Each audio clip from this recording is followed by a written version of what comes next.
Hi, I'm Joshua Kemble, and this is live stream number 7, which is pretty exciting.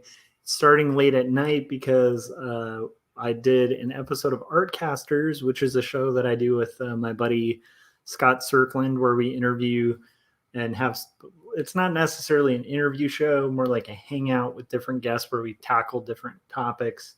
And tonight, I was really excited because an old acquaintance of mine from Portland, David Chelsea, who also happens to be one of my favorite cartoonists and wrote a bunch of cool books on perspective and stuff like that, was on Artcasters.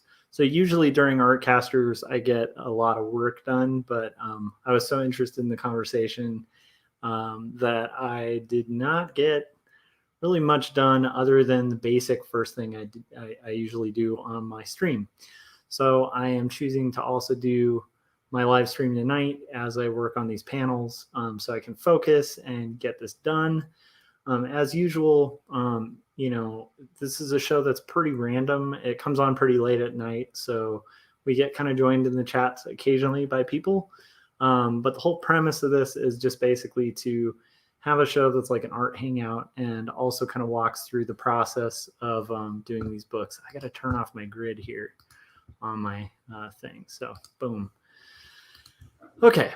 So anyhow, what am I working on? So I am working on book 2 of Two Stories. Two Stories is a graphic novel that's memoir. It's autobiographical. It's about a time in my life where I was suffering with pretty severe depression and became slightly suicidal. And this was like years, like almost a decade ago. But it's kind of about the journey that led there and then kind of the journey that led me away from that. And it's told in a pretty candid, blunt, and I think fairly unique style. So the first book was published in December. So this is the second month it's been out. But if you guys are interested, I highly encourage you, especially if you're enjoying these streams, go to Amazon.com and buy Two Stories. And then you'll notice what I'm working on right now. Like if you look really carefully at the cover of Two Stories, it says book 1, which doesn't show so great in black and white. But I like the black and white vibe for this hangout. So anyhow, it's a pretty meticulously illustrated book.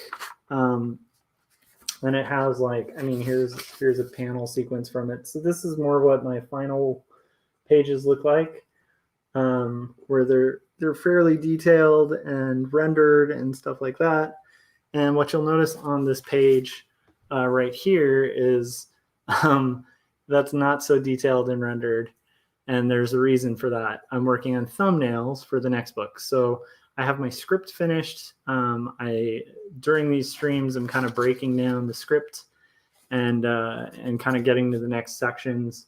And I have like a whole labeling way to kind of see where I'm at. I even folded this so it can be like a nice little cue card and I can read it as I'm working out my panel order. Because right now I'm trying to figure out like panel sequencing, placement, a little bit of lighting, and then definitely like what story elements I'm going to do and like what pacing and panel order I'm going to be using for each page. Once I have these templates, it makes it a lot easier to go to final at a level that is pretty time consuming, but my hope is to kind of get this book done in a short time frame, which may not happen. But that's the goal. That's always the goal. So that's what I'll be working on. I also want to mention that I'm doing the 100 Days of Making Comics challenge as well, which is basically where you spend 30 minutes a day at minimum for about 100 days straight working on your comics.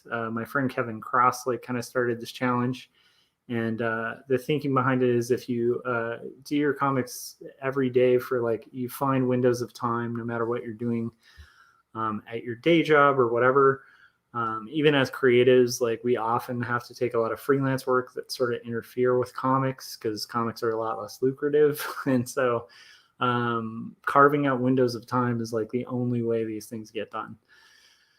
So the 100 Days of Making Comics Challenge helps with that. But I also got inspired to do it because my friend Scott is doing it and limiting himself to an hour. And like anybody who's worked on comics, you'll realize like 30 minutes isn't a lot of time. So I am aiming to try to do one of these thumbnails a day. At minimum, I need to do a row of panels. And since the last like 3 streams, you'll notice I'm on like a night owl kick.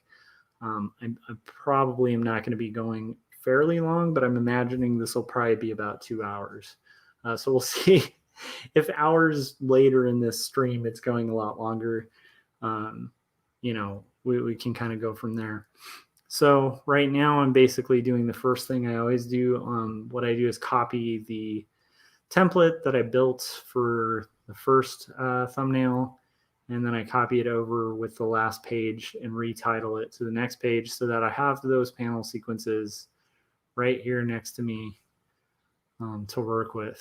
And I also try to bring this panel up a little bit so when I'm zoomed in, I can kind of see where my last point in the sequence was.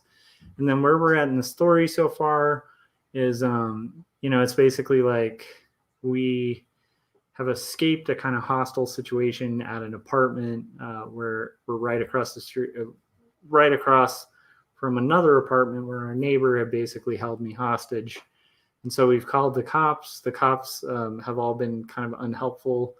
Finally, we called a detective, and the detective recommended that we find another place to stay. And then obviously he'll take a report in the morning, and also recommended that maybe we get a gun. And so I have now in this story called a friend of mine who has a friend who's like an NRA guy who is all about guns. And so we're going to that guy's house.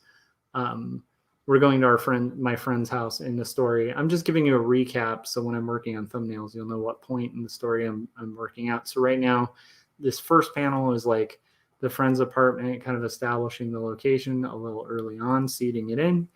Panel 2 is my little detectives running panel, where we're basically grabbing the dog, a silly pug, and getting ready to go. And then panel 3 is checking the through the peephole just to make sure it's all clear. So I also have pulled a peephole device, and I might actually have to pull that up. I hope that doesn't mess with the stream on a previous set of panels. This is page 81 I'm going to be working on, thumbnailing. And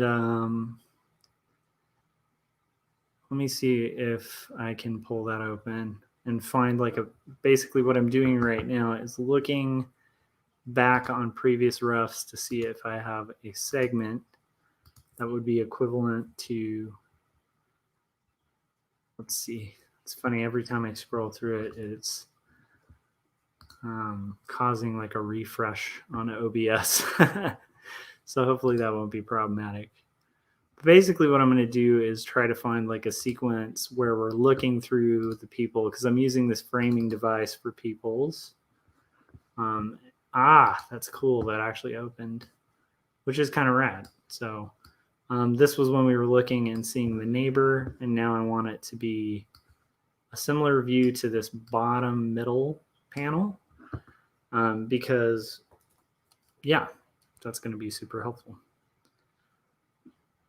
So here it is. Going to basically copy that and close this out, and boom. I actually can recycle this panel a little bit. So this is like from the people. I'm going to basically, I also want to copy the sizing of the panels, although I think the top panel from the last time I was working on these was a little bit tall.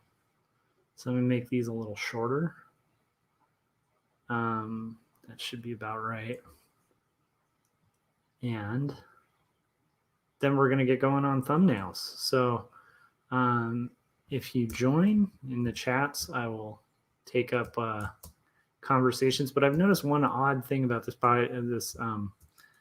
stream is that I always started out expecting that no one will show up, and then it's like usually a good chunk into it when it's at like the wee hours of the morning that like for some reason a lot of people just start kind of showing up. So we'll see how that goes. But because of the late hours and the fact that I just ran a different stream, it might be a little slow. We'll find out.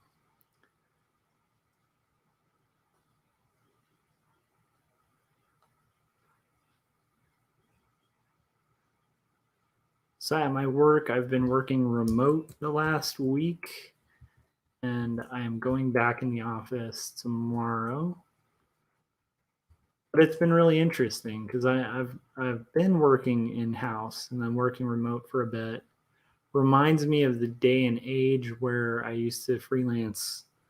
I used to be pretty much full-time freelance for about 15 years, and there are benefits and negatives of it. Okay, so also I want to explain that there will be little moments of silence, a little bit moments of silence, as I'm kind of looking at my script and I'm kind of basically starting, and I have to focus on what I'm writing. I also realize like these streams will be possible on pretty much every step of the comic making process, except for writing. So these streams should be pretty consistent, but if I ever get to the point where I'm doing a writing thing, that might be something that would be impossible to stream, or they'll just have to be super short, like update streams. But I do want to get in the habit of running the stream when I'm working on my comic to start building a community of other people who are working on their comics. And I do want that grid. What am I doing here?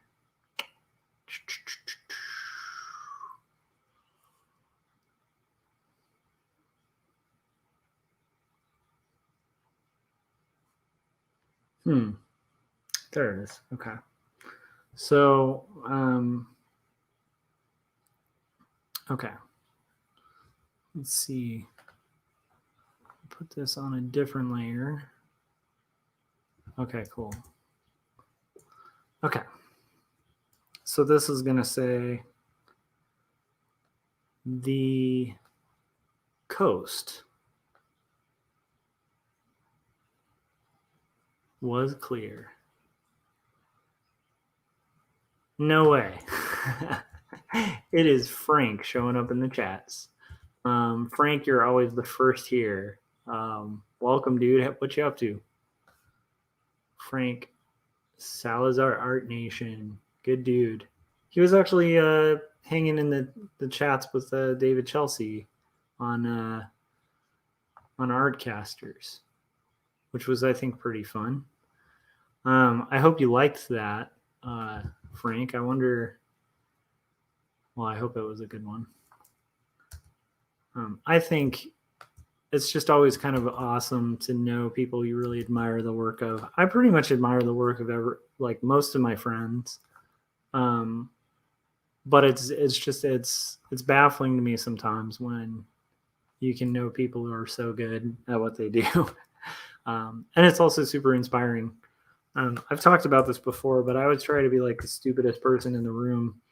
That's one of my goals in life. And that's one of the things that I like about hanging with David is like I definitely don't feel like the smartest guy in the room. Let's see here. Oh, cool.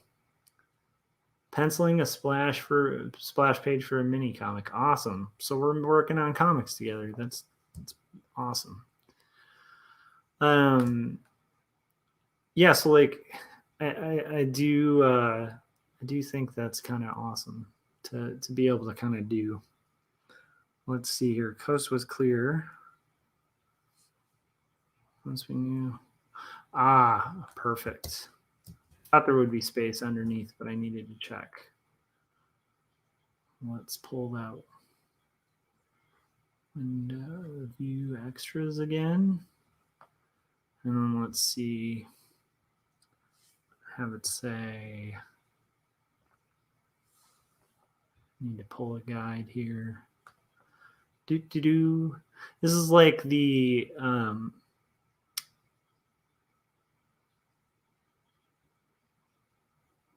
Nice. Frank said they're having a guest next week that also is using 3D modeling. Yeah, it was cool. We talked a little bit about 3D modeling. I'm fascinated with it. I am still a stickler for like the hand done inks. There's something about that just makes me happy. But there is something really cool about 3D modeling, and I have a couple friends who've been dipping into that, and it is cool.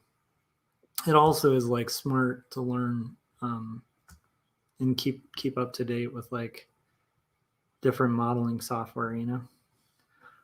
And it could be useful for comics, right? Where it's like if you build 3D models of your characters and then you can kind of rotate them around and have really good reference, especially for like lighting, that would be really helpful. So we'll see. But I think that's pretty cool. Have you ever messed with 3D modeling, Frank? Let's see here. There is. Okay. That's right. Once we saw that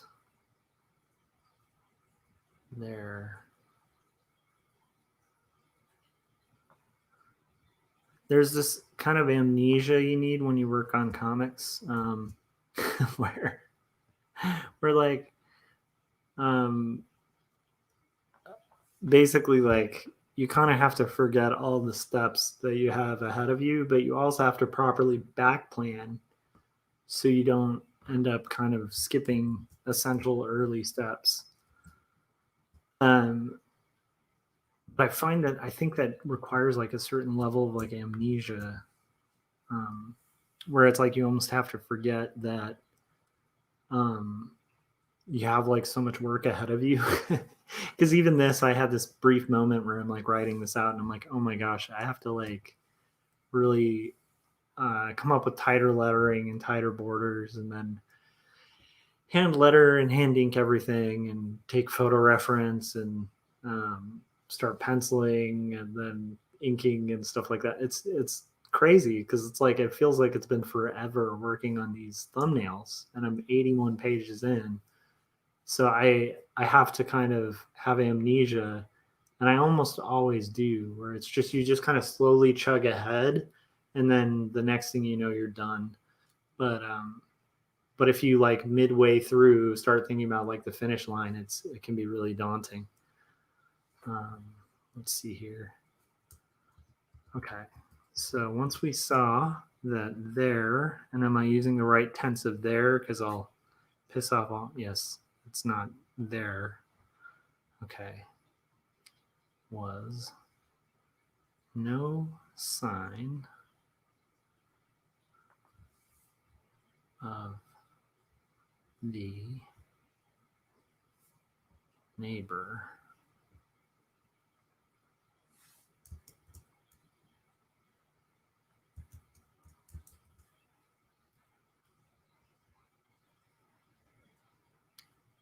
And there we go.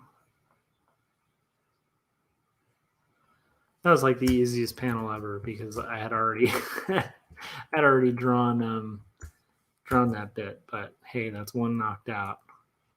Only like potentially 6 more. We'll kind of see how the layout goes when we're doing this.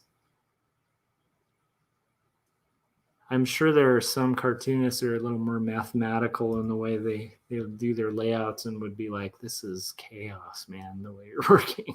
I don't know. Frank says, I've had a couple of things 3D printed and I've made things with a 3D pen. I tried to build something in 3D model program, but I couldn't get the hang of it. Yeah, I feel like I think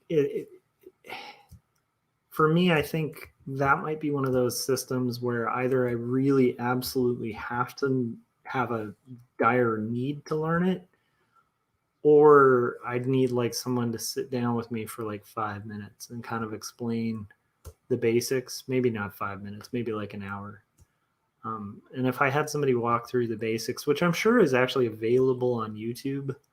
So in reality, I'm guessing it's kind of like I've noticed this with people who say they want to make comics, and you go like, what comics are you making? And they're like, none. They're like, well, yeah, I don't know if you want to make comics. You aren't making comics, you know. But so maybe it's like that. Maybe that's my interest in 3D software isn't really too heavy, because if I wanted to be doing it, I'd probably be doing it. But I do find it fascinating, and I do think that might be something to dip into in the future. And it's definitely a powerful thing to know in an economy where things can be 3D printed.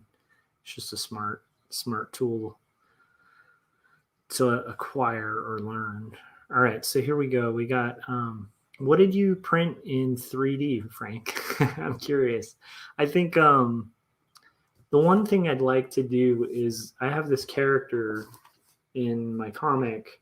So it goes from like this, like I've talked about this, but there's a very like realistic style to this book that's like, you know, these kind of pages, you know, where they're like really detailed and pretty realistic. But then there's also these pages where I have this character. Here's a good shot. And it's in a totally different style. And they're the childhood sequences. Like this is him dressed up as Marty McFly from Back to the Future. Maybe this will be a better camera for that. So that character, I would love to make a little model of in 3D print. I think that would be cool. But if I were going to go that route, I might just, I don't know. It's tempting to like hire someone, but it might be a good learning experience to try it out. I would also need access to a 3D printer, and that would be interesting. That's awesome. That's cool. That's very cool. What a neat thing to be able to like 3D print like props and stuff. That's very cool. All right, so here we go. Second panel. Let's knock this out. I'm hoping tonight we make progress on all of our stuff. Okay.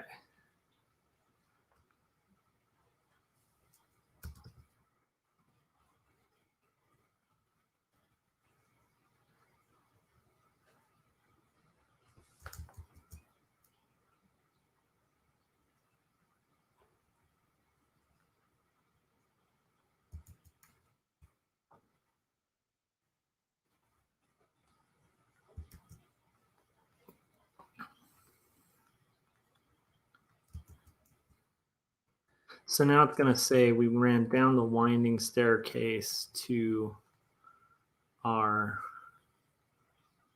car. Okay, I have a better idea. I think this should be thin because it's running down. This is like the type of thing I like to think about. So I actually think the better way to do this is just me thinking out loud about layout. But I think it actually would make more sense to have this be a very small panel. So this will make sense in a second. Because the second you say like a word like down, I think this will be the exception to my widows thing, orphans and widows. In typography, you usually don't want a stray sentence like that where it's one word alone, but I think that works because it's such a long word. I've talked about this before on other shows and stuff, but I think it's important that people learn the rules of like typography and art and like anatomy and stuff like that. But I also think sometimes you got to break them. This is a rule I rarely break, but I think just to have this dynamic paneling, this is barely dynamic, but it's it's a good idea, I think, to have it long and tall. So hopefully that'll work. I also am going to have to pull up the staircase because I might have a good version of it. I think there is a sequence on like page 65 or something. You're going to notice every time I'm scrolling through different pages. I wonder if we'll do that. Okay, maybe. So you'll see it like flash to black. I guess that's an OBS thing when you're scrolling. So it's before I got into the neighbors.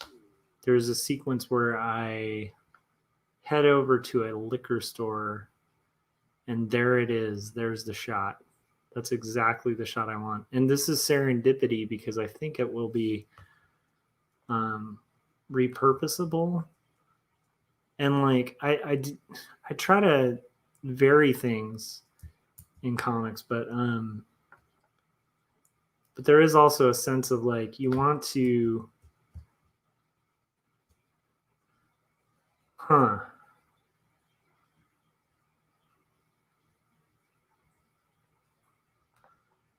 you kind of want to give people like a sense of would it make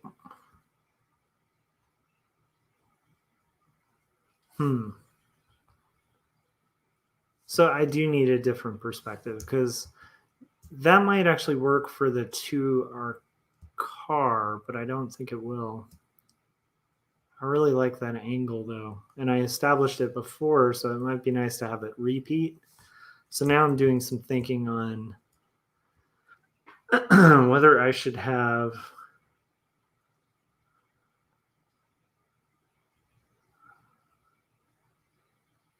Okay, let me think on that. Oh, found it. Never mind.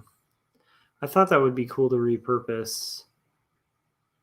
In a weird way, it's kind of like sampling in music where by kind of repeating a familiar scene, you can kind of bring people back to an environment subconsciously without them needing to be reminded like, oh, that's what this staircase is, because it's similar to like the same shot in a film or something.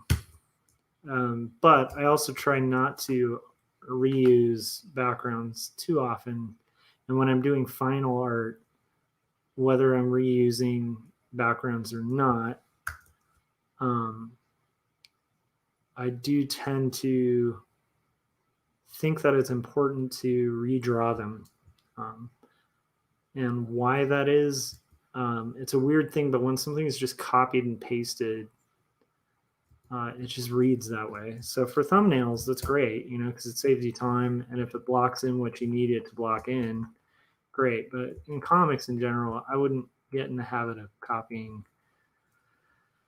backgrounds because I think it's like, I think readers are smart enough to know that when that's happening. But maybe I'm wrong. I might also just be neurotic and think it's cool. I remember the first time I noticed that about Chris Ware's work. And I've talked about this before, but so Chris Ware is one of my favorite cartoonists. He did this comic called Jimmy Corrigan, the Smartest Kid on Earth. And there is a sequence in that where the character of Jimmy Corrigan is, he is like looking out the window of like a boring office building. And he's looking out and he sees it's in like Chicago. So it's like this beautiful skyscraper in Chicago that's across the way from the window he's looking out. And he sees Superman like crouching down like this, like he's about to jump into the air and fly. It's a guy in a Superman costume. And he waves at him. And then the Superman costume guy jumps off the building and just lands on the floor. But it's composed of these two really long panels where he redrew this meticulous building with this tiny little Superman character at the top. So it's like that. And then when he jumps off, it's just like he redrew that entire building just to show one movement of a dude. And I remember seeing that and being like, I don't even know if most readers know that, but like any cartoonist that looks at that like has a moment of like, man, he redrew the whole thing. There's admiration with that. I don't know. At least I admire it, but it could also be foolhardy that I'm doing that because you can save a ton of time cutting and pasting backgrounds, which is pretty much, ironically, even though I'm like railing against that, that's pretty much what I've been doing so far on these thumbnails. I'm also going to have to erase this dude eventually. But I already established the height. And so that's great because that'll be useful when it comes to blocking in what I need to block in for this second panel. So we're like 30 minutes in and I'm almost 2 panels in of thumbnails. I'm not the quickest artist.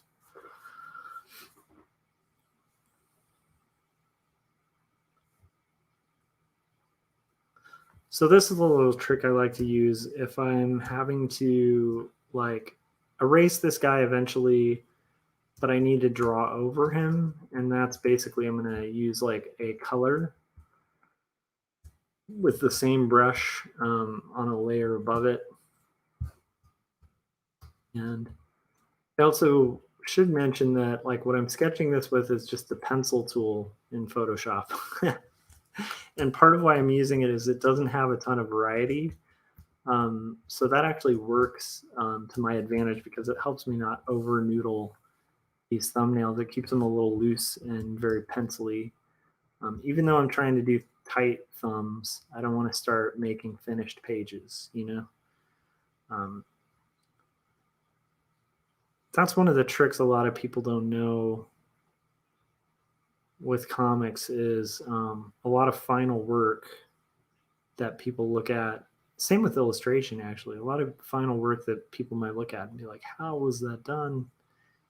A lot of people don't realize like there were steps and steps of iterations that led there. So like a lot of people, why am I saying a lot of people so much? So this is going to be her holding the dog, and I'm blocking that in with my little kind of basic, you know, shapes. Like there's different cylinders that the body is composed of. And that's the wrong leg position because I actually think the spine should be more like that. Yeah, because it's going to be moving and running. And then I might have to shrink her down. Got it. Okay, so this is going to be the, yep, this and a foot that's kind of cast back. And that'll be,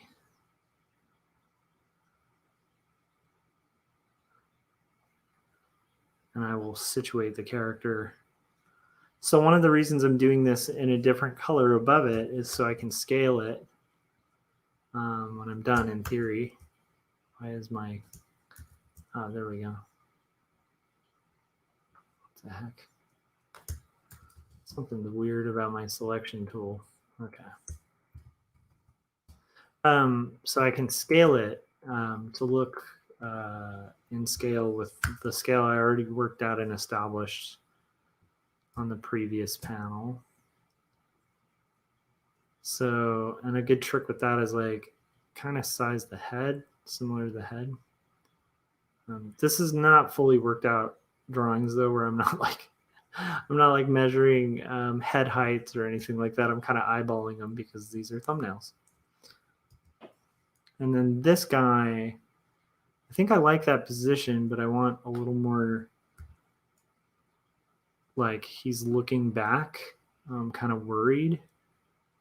So he's doing more of like a, maybe his posture is like more like his arms back but he's kind of twisting that way.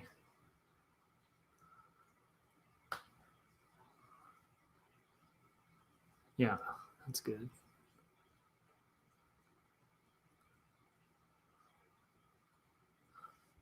That's wrong.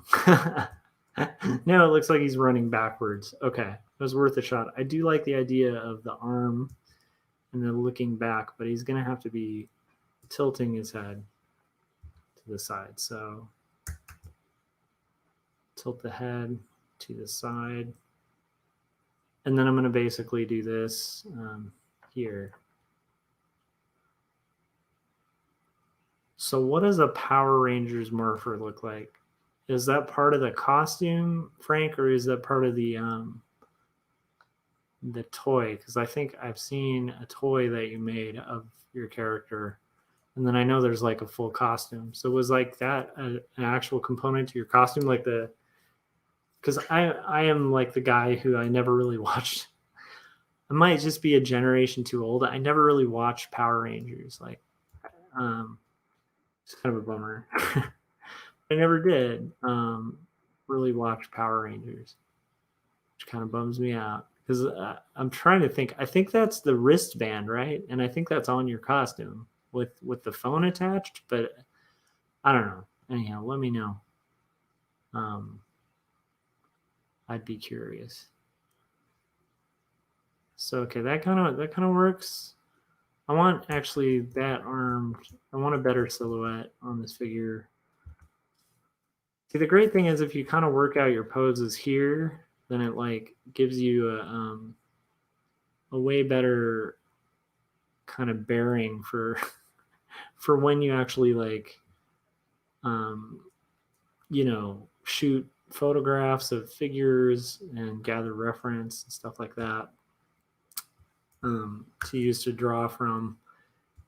It's just like super essential that you have like poses worked out and kind of like your sequencing worked out and stuff. So, okay, that's going to be a little more tense that way. This may not work. It's worth a shot though, and I think I'm being a little too precious with this, but maybe not. I do want this leg kind of halfway through stepping. There's a great so I really like Tribe Called Quest a lot, and they have an album called Low End Theory, and there's a line on one of the songs, I think it's Bugging Out, that where he says, I never half step because I'm not a half stepper, and then talks about drinking a lot of soda, so they call him Dr. Pepper. But the point being, it's very like old school rhyme scheme for hip hop, but I always like that. So whenever I say half step, I always think I never half step because I'm not a half, which is, it's funny when you like a song to the extent where anytime somebody says one word, it like instantly cues up that song. That to me is really fascinating. Oh, here we go. Boom. There it is. I use it for the costume. It's the buckle. The buckle. Thank you. Okay. Dude, okay. So that's the gauntlet and then the buckle. Okay. Thank you for clarifying that. And I think I do remember that because I have seen a few episodes of. Is that why? Like, I think they grabbed their buckle or something. It is weird that like I do feel like I think I missed Power Rangers by like 4 years.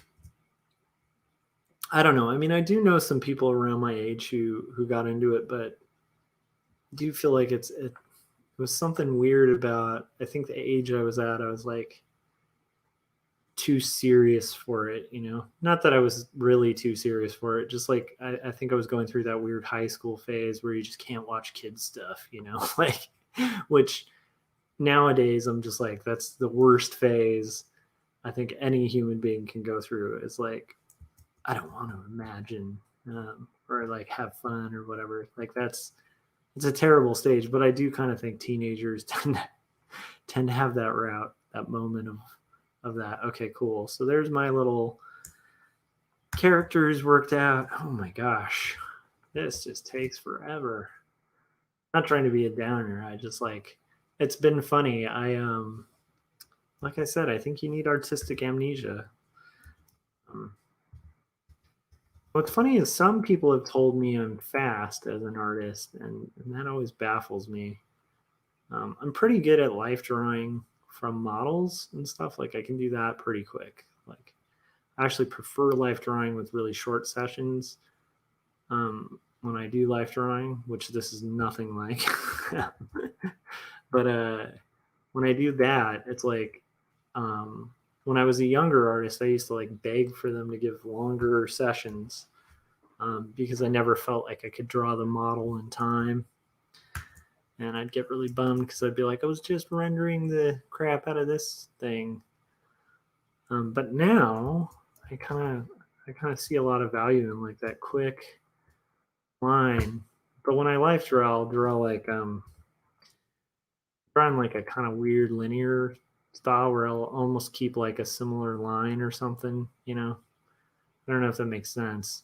This is a very noodly version of that or whatever, but it would be kind of like I try to keep one line as opposed to like, get sketchy or something.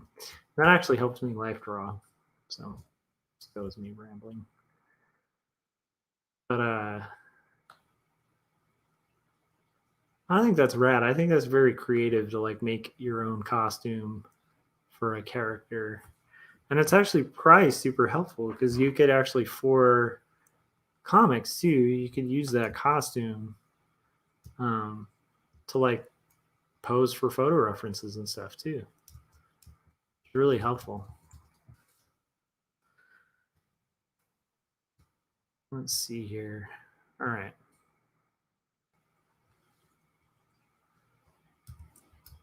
Boom. So I'm drawing a little bit quicker on this now. I have it kind of worked out. About to finish the second panel. The sad thing is, it would have occupied more of the page had I taken the other tack. But I think like the temptation to like rush and just fill pages for no reason. I feel it sometimes, but it's like sometimes you just have to pace a story for the sake of the story and kind of to hell with how much work it is to do because you're kind of a servant. In theory, you should be like a servant to the story. But then again, this is me saying, instead of saying you should, I should just say, I like to think of that because it's definitely none of these are like hard and fast rules. Beauty of it is there really aren't a lot of rules to these things.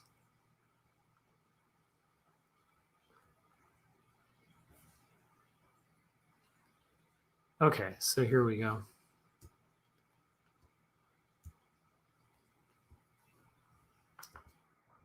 Oh. All right, so we're kind of getting some of this worked out a little bit, just at least for the sequence. Foot's a little awkward, but it is a rough in a thumbnail, so I need to stop doodling too much. And you'll notice me talk to myself on things like that where I'll be like, oh, it's it's too much, it's too busy or something. I think in a weird way when you're making art, you sort of have to make conscious notes to yourself, whether they're right or wrong. Like maybe I know in this case I'm trying to do tighter roughs, um, but it is funny that these aren't even roughs. They're kind of like tight thumbnail kind of roughs. Okay. So I'm gonna have like a very cliche kind of classic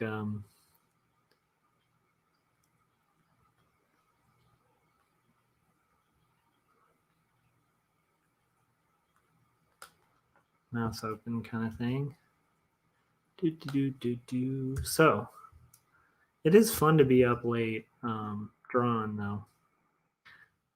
The other nice thing is it is raining here. It doesn't rain a ton, in the area I live because it's mostly desert. But and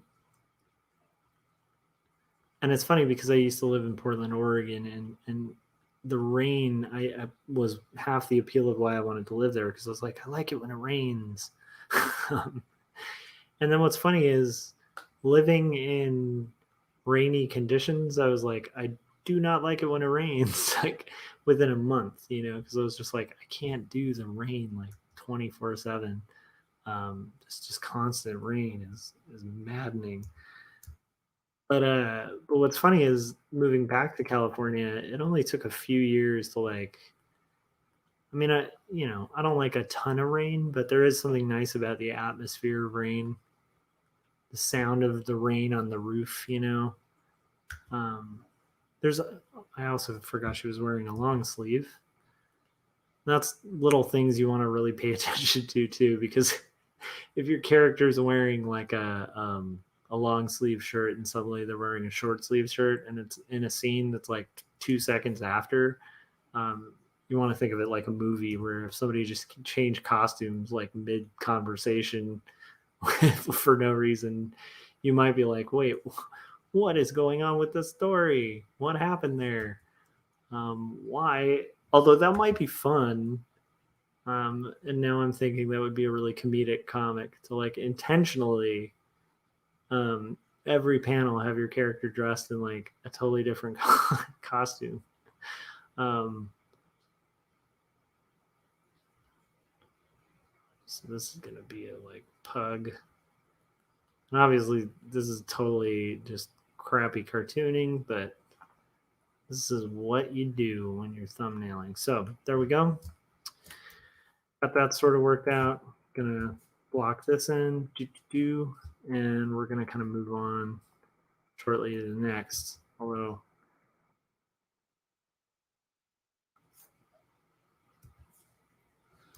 okay. Dun, dun, dun, dun. Yeah, so I've been enjoying these streams though, and it's been fun to kind of see who all shows up, and also like know there's other creatives up at like ungodly hours working on comics. Makes me happy. So that's been fun too. All right, and it's like my internal clock always knows when it's about an hour in, and as we approach the hour, I just want to remind people that at the hour, the first hour and every hour subsequently, I will go and disappear. I usually say for like a minute, but it's usually for like 10 seconds. Usually to get like a glass of water or like, you know, use the restroom or do whatever it is I need to do to kind of stay focused and stay on it. Because I do notice, like, after doing these streams, it's at about an hour point where I need like a little moment to refresh so that I'm not also so I'm paying attention to my drawings and stuff. But I'm pretty happy with this. I know this is like a very tiny, thin panel, but I think that'll do it. So now I'm going to basically, oh, I totally forgot to block in some shading. So now you have this character who has no shading. Another thing I'm going to have to remember when it comes to the final version of this is like I only started kind of doing any bit of exercise like in the last few years, but this was like a decade ago. And so I was like a twig. And I need to remember that. Like that's way, even that arm is too big. And that's a standard arm, but I was just like a very scrawny dude when all this stuff went down. Which is funny. It's not like I'm not a scrawny dude now, but comparatively, it's like night and day. Okay, so how's that look? We got 2 panels in so far. I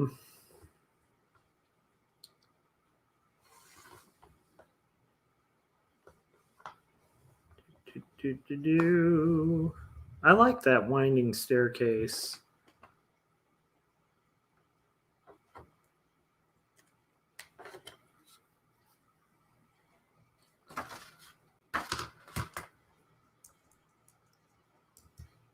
Now I'm actually thinking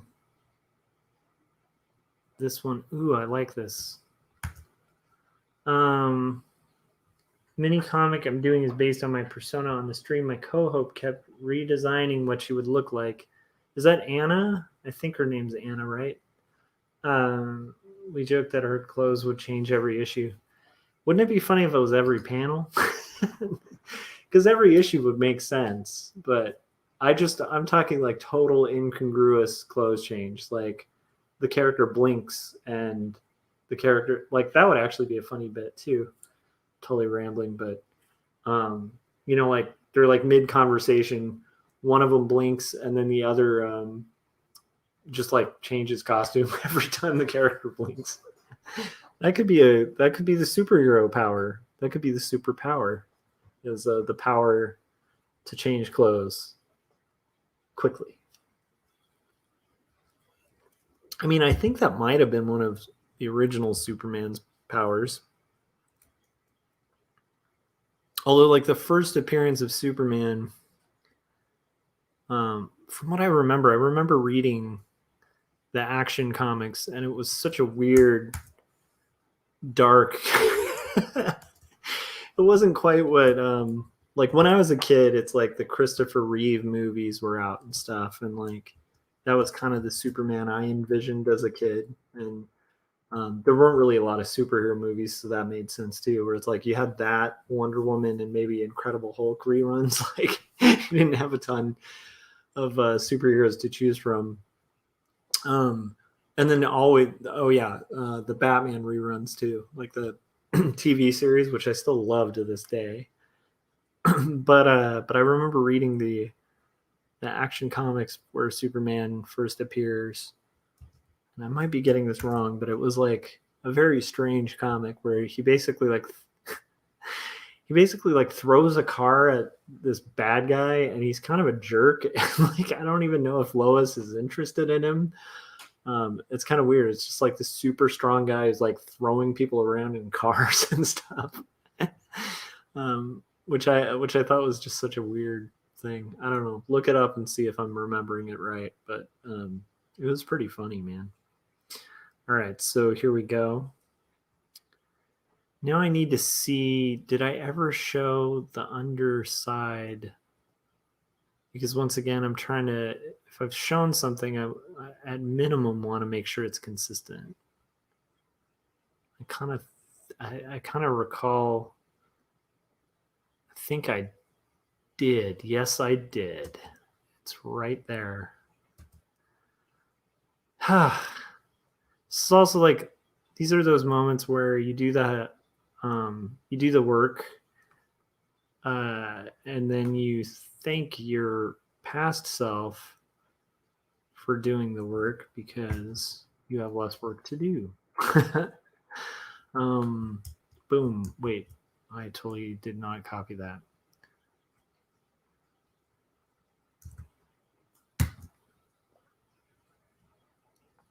Yeah, the Christopher Reeve one did have like, and I do think those phone booth scenes were pretty fast. I need to rewatch some of those. I did recently rewatch a bunch because we got that whole collection of all the original Batman, Adam West stuff, and like they're so funny. Like intentionally funny, but they're really kind of great. I'd forgotten about a lot of stuff. There's a character I really like in that's a villain that's called the Eggman, and he has like his whole thing is just like puns. But he's also voiced by Vincent Price, which is kind of awesome. But like all his lines are bad puns about eggs, so he'll be talking to Batman and be like, exactly. And then he has like an evil cohort named Florentine. So it's like eggs Florentine. And then, yeah, it's just, it's pretty funny. I think like he's always trying to, I'm pretty sure he like tries to, he has like giant beaters to like whip them into a like it's just all egg related, and kind of lovely.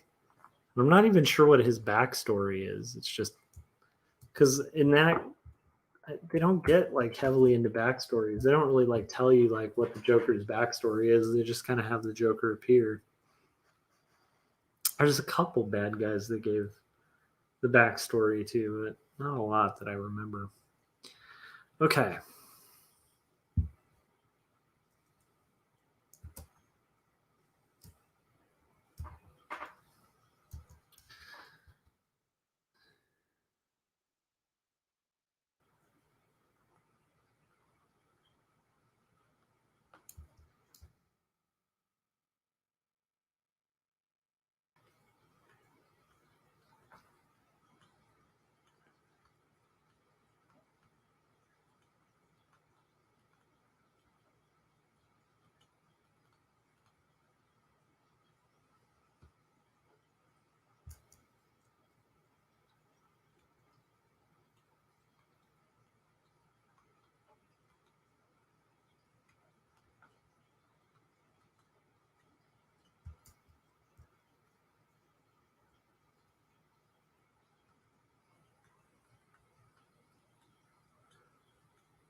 So I do think it is a smart idea. Like while I don't like I was saying about cutting and pasting, I personally think even if you do that, like when it comes to the final, you should redraw them all. So there's differentiation, but I will say like reusing shots creates like a sense of stability in an environment. Whereas if every shot's like um, a new frame of something, it can be really confusing. What's a bummer were the layout to kind of fit it better. It might have been fun to have. I'll just kind of show it because it's an idea. I'm not going to do it because it won't work for this, but it would have been fun to eventually have something like that where you have the stairway literally go there. Wouldn't that be cool? I think that would be cool. I'm trying to think if I could make that work out. See what I'm saying? Like, oh, it's hard to see. Pull it up. So it'd be interesting to have this visual thread where it actually literally you go down the stairs. Trying to think if there's a way to pull that off. Unfortunately, well, maybe for another section, but that's so good though. Oh well. That's one I got to abandon. Sometimes I think of really fun things that I can then modify the page. And sometimes there's something that that's just not going to happen or work with the layout. Okay. So now it's going to be running to the car. This time I'm going to spend a little less time noodling these characters. So, because it's a running scene and I want to be loose. Wait, she's holding the dog. Do, do, do.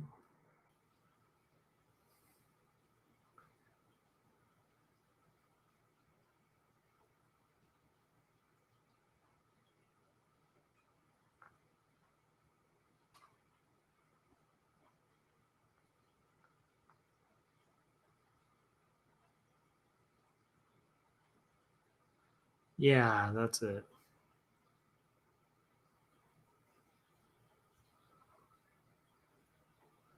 Let's see.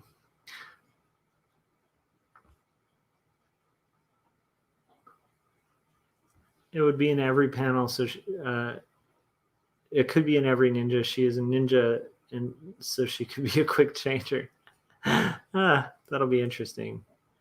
Yeah, and then it was Anna. That's cool. Okay.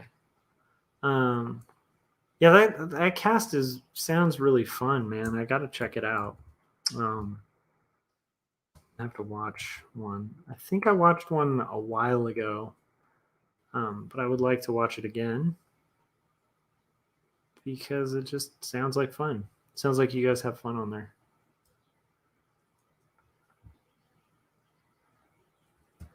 All right, so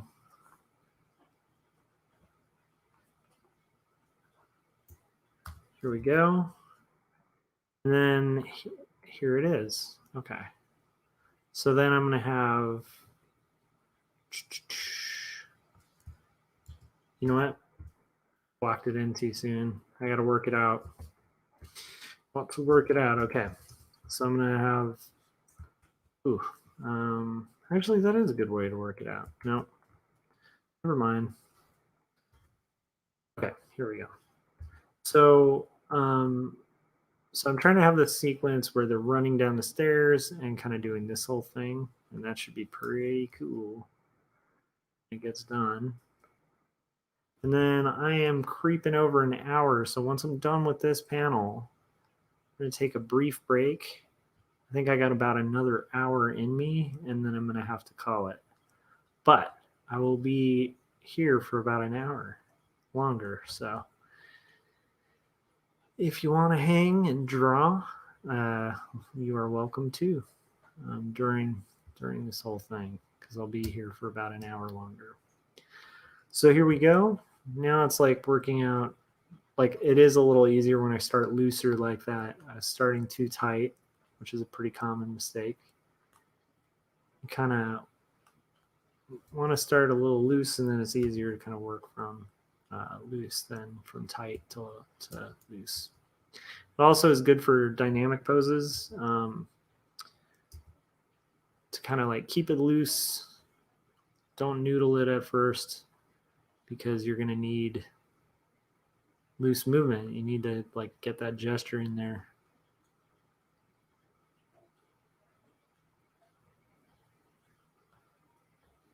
Oh, that's perfect. Okay. So yeah, so it's been a pretty fun, kind of cool, productive day. And I have been feeling really encouraged by like getting the pages done. Like, it's fun to be on 81.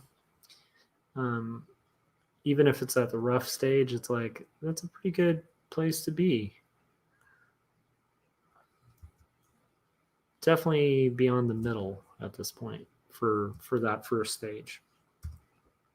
Try something and kind of block. Okay, now this is the character who's going to be, she's going to be here, and I'm going to basically have her like running. Hair is kind of back in a bun.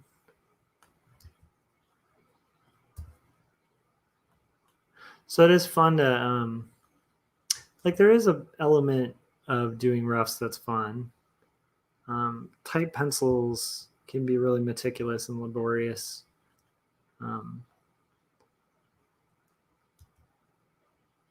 But there is something kind of nice and noodly and loose about thumbnails that I quite enjoy the process of. This needs to look more like a pug who's sort of freaked out. Oh no, what am I doing? What is happening here? Make him look more like a little panda bear. That's okay. All right, and then let's get this through. So it's been interesting though, because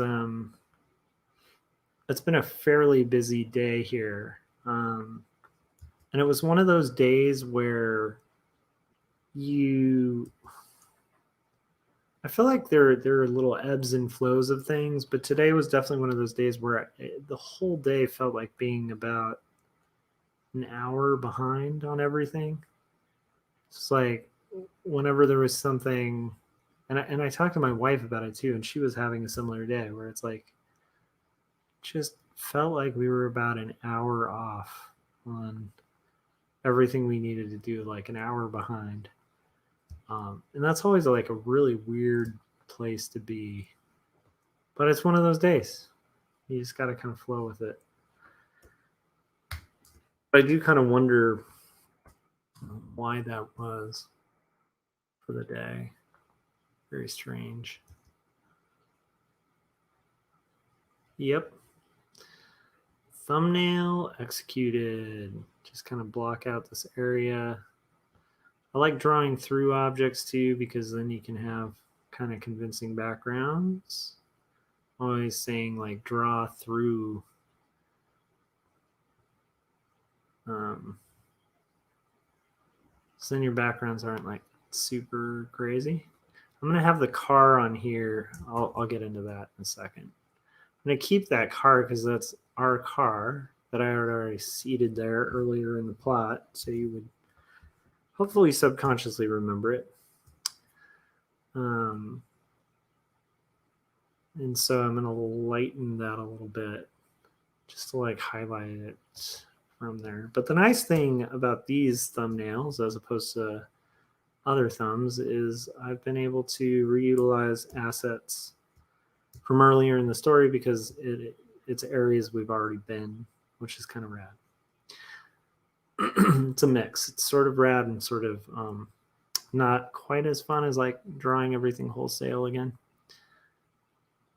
But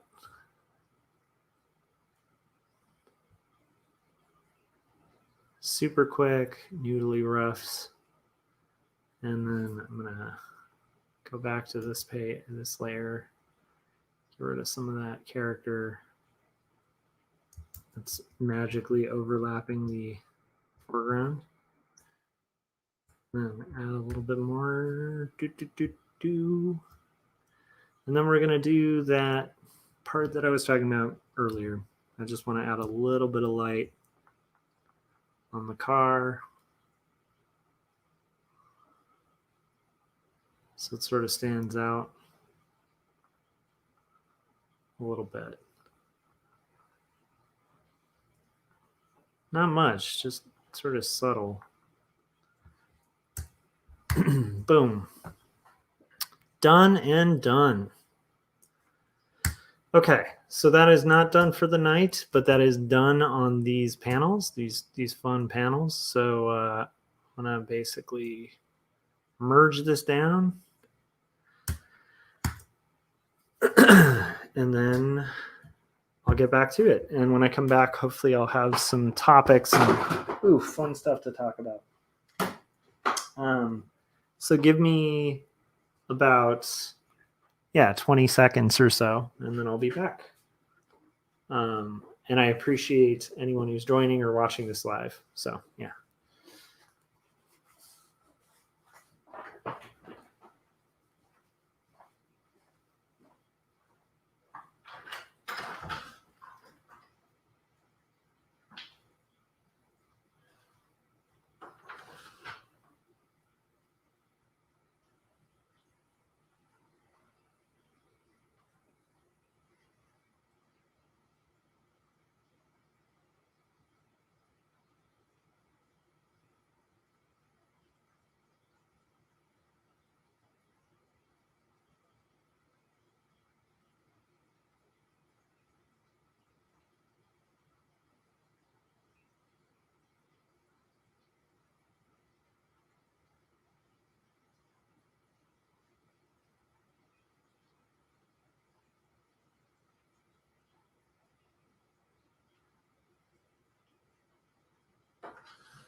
All right, we should be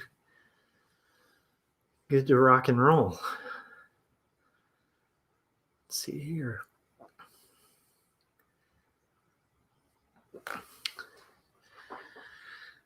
So,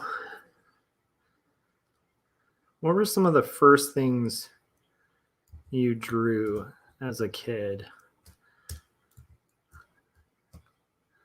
Like the kind of moments that made you want to draw. Like, because for me, rain, the fact that it's raining outside makes drawing feel pretty natural.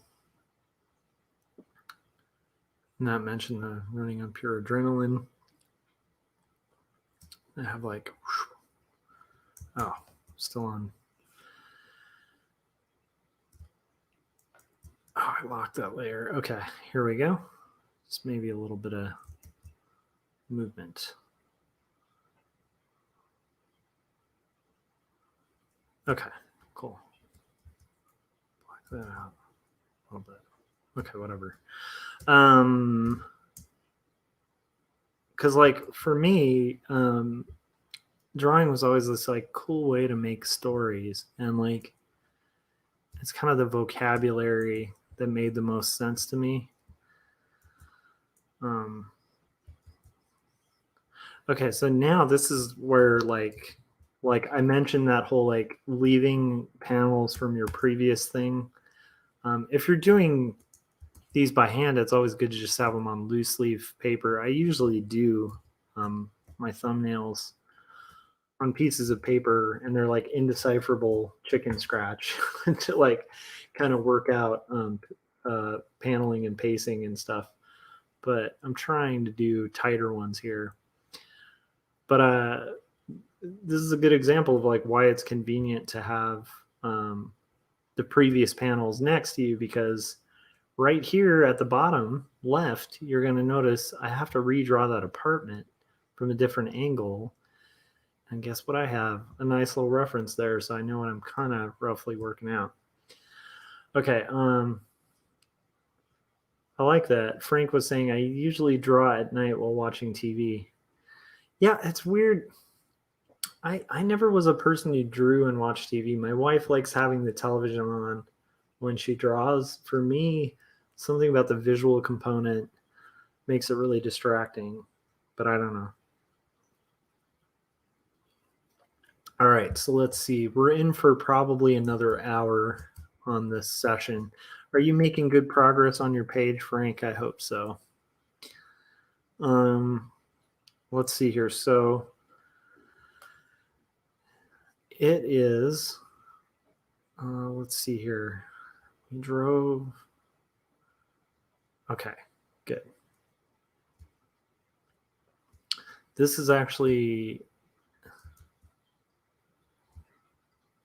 this isn't something that requires like a mass panel. So I'm just going to use this as a template, because then I don't have to rule out like measured panel borders or anything like that. I'll save that for when I'm doing the final panel work, which will be interesting because I got quite a lot of that to do ahead of me in this process. And I'm actually eager because that's where I can get into my love of type and come up with like more,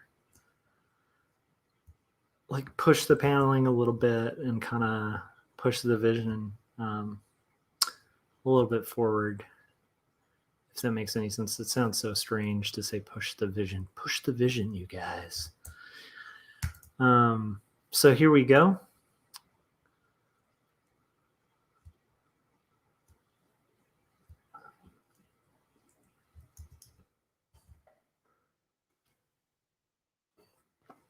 And I'm going to rock this business. So this is going to say,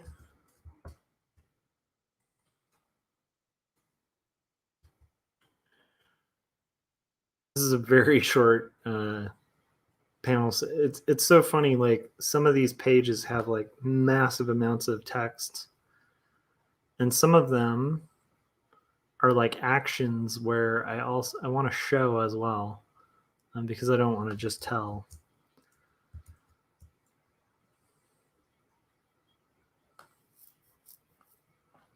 I'm also really excited about this whole sequence at my friend Jeremy's house that's coming up in the story, because I think the paneling with this Troy character is going to be a lot of fun.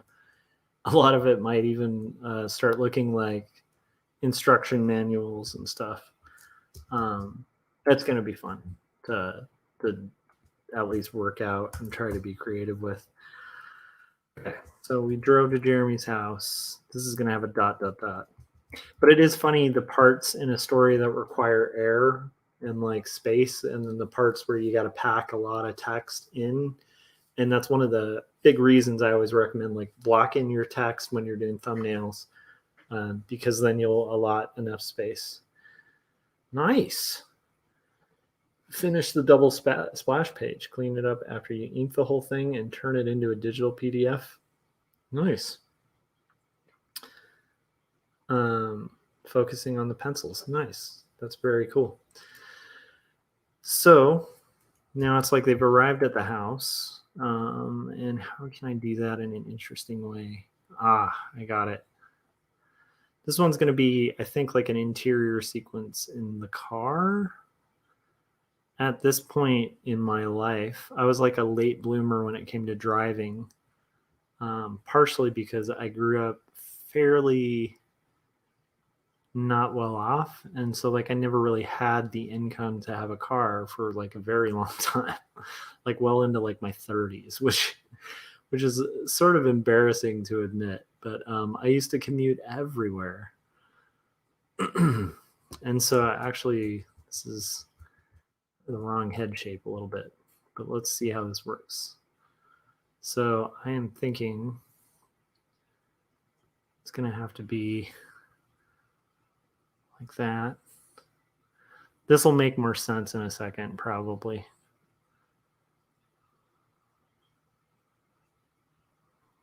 Actually, I think the head should be turned like this, a little bit towards me, I think.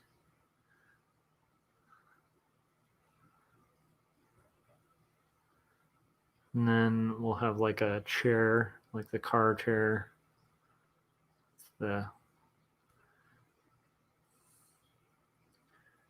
Yep, this is the panel.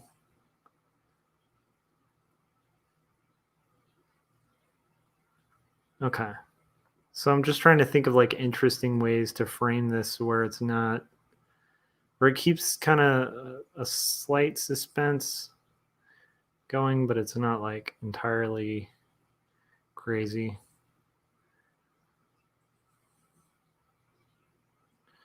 That wouldn't make sense to be that large. So we're going to have it be like that. Da, da, da. Not too bad. It'll make more sense in a second.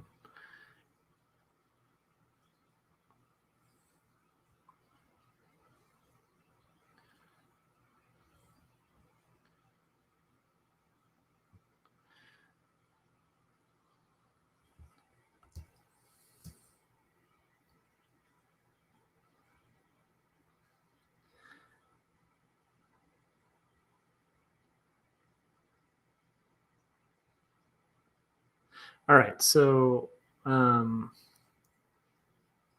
we've got like this sort of working out a little bit. So that's kind of what I'm thinking. Now I'll block this in a little bit. How are we doing on time? Sweet. Making okay progress. Might get far on this, who knows?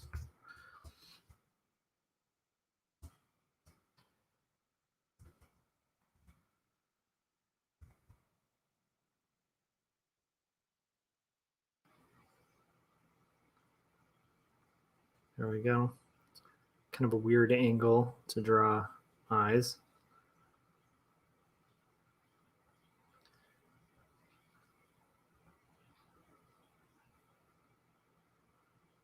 So I think that is one of the challenges when blocking out these pages is like just trying to like think of ways to change up the scene, ways to keep it interesting, ways to keep it coherent so you can follow it, because a lot of the times when people make dynamic paneling, which my version of dynamic paneling on these is pretty minimal because I like to stick to, especially in this story sequence, it's been sticking to a 9-panel grid pretty much for about 2 chapters of the book so far. Intentionally too, right? Because I'm thinking about like the beats and what's needed for the story. But what's fascinating is like just this challenge to try to kind of keep it interesting and yet also keep it something that you can easily follow. You know exactly where to go to read, and I think that's just a really good thing, because sometimes people get crazy with paneling, and then it's really hard to follow the story.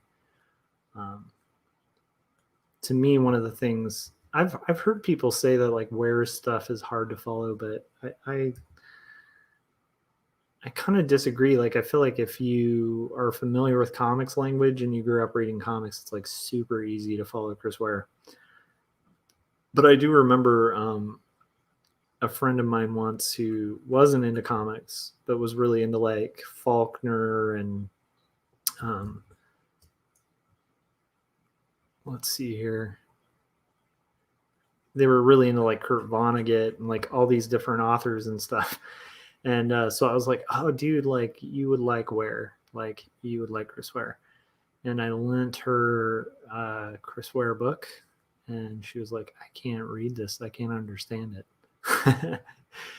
And that was enlightening to me, because as much as it seems like really easy to read to me, I do think if you're like unfamiliar with reading comics, like it might be like this weird thing, where it's like, what the hell is this? Like, I don't even know what this is. It's funny. So we had David Chelsea on, and I just almost broke like a rule that he would find really funny. I mean, I break rules all the time because these are thumbnails, but um, if you want to do a effective circle, you can start with a square, and then you do a grid like that, right? And then you do like bylines. Sorry, I'm not going to do it as well as him. You kind of start breaking it down like that into the square.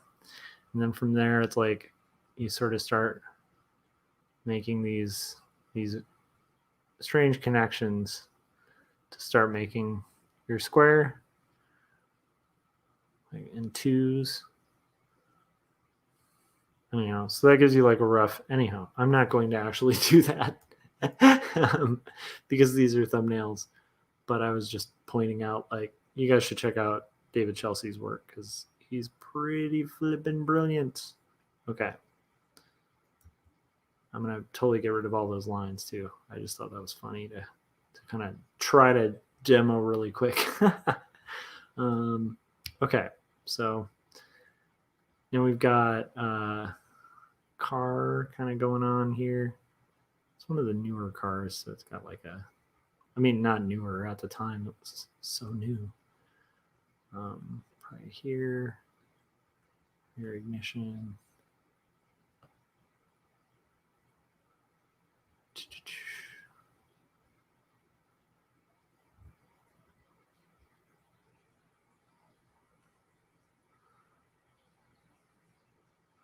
How are we doing on time? Okay, 120.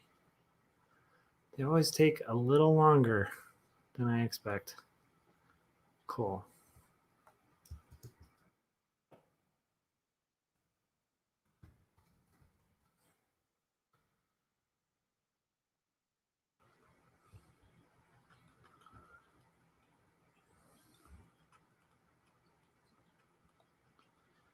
All right. It's going to be kind of that sequence.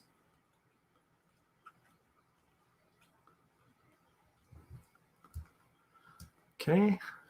Kind of blocking it out. Got that. It's a little higher than it would be in a car, but that's okay. And then I'm just going to tighten this up a little bit, but not much because it's in the distance and it's a thumbnail. All right, Frank, have a good night, man. Hope you got some work done, and I look forward to seeing the page. Frank's taking out. All right, so we are about to get this part blocked in, and then I think we might be good.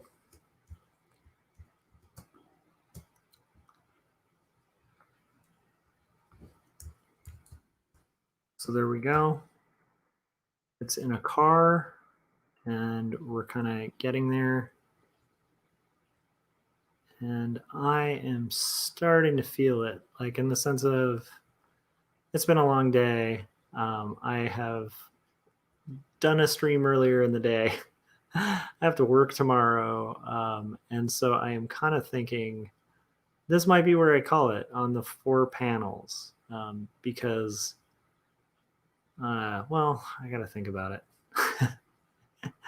But my temptation is survival is good. And it might be good to call it, and then have the next sequence tomorrow. Let me at least peek, though, to see what is coming next in the script. So there we go. That's 4. And now we've got a little bit more going. I'm going to try to make it to at least an hour 30 and then see what all I can get done by then. Okay.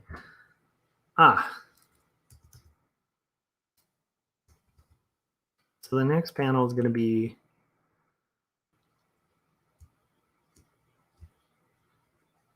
sort of a silent thing,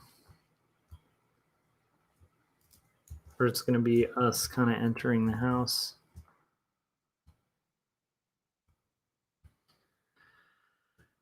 Okay.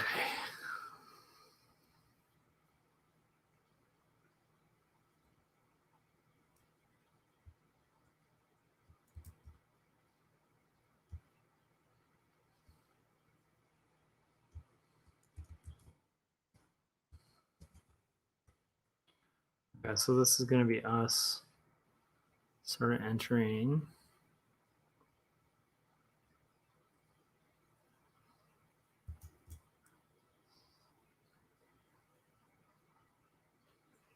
Dog.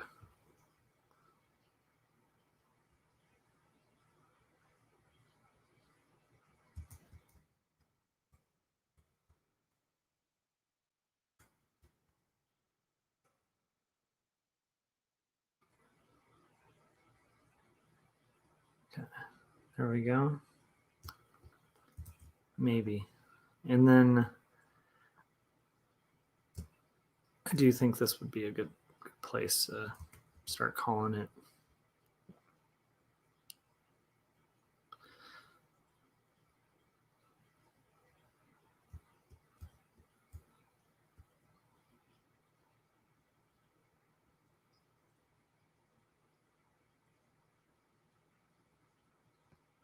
Okay, this actually would make more sense with him moved. I'm like blocking in this scene where he's going to be opening the door, and it probably doesn't make a ton of sense where it's like this loose. But it will when we start getting into finish. Okay, so there we go.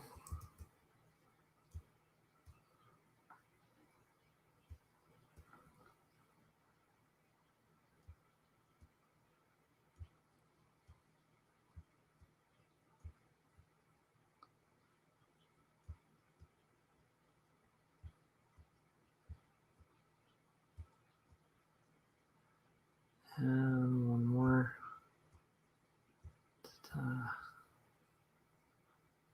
All right.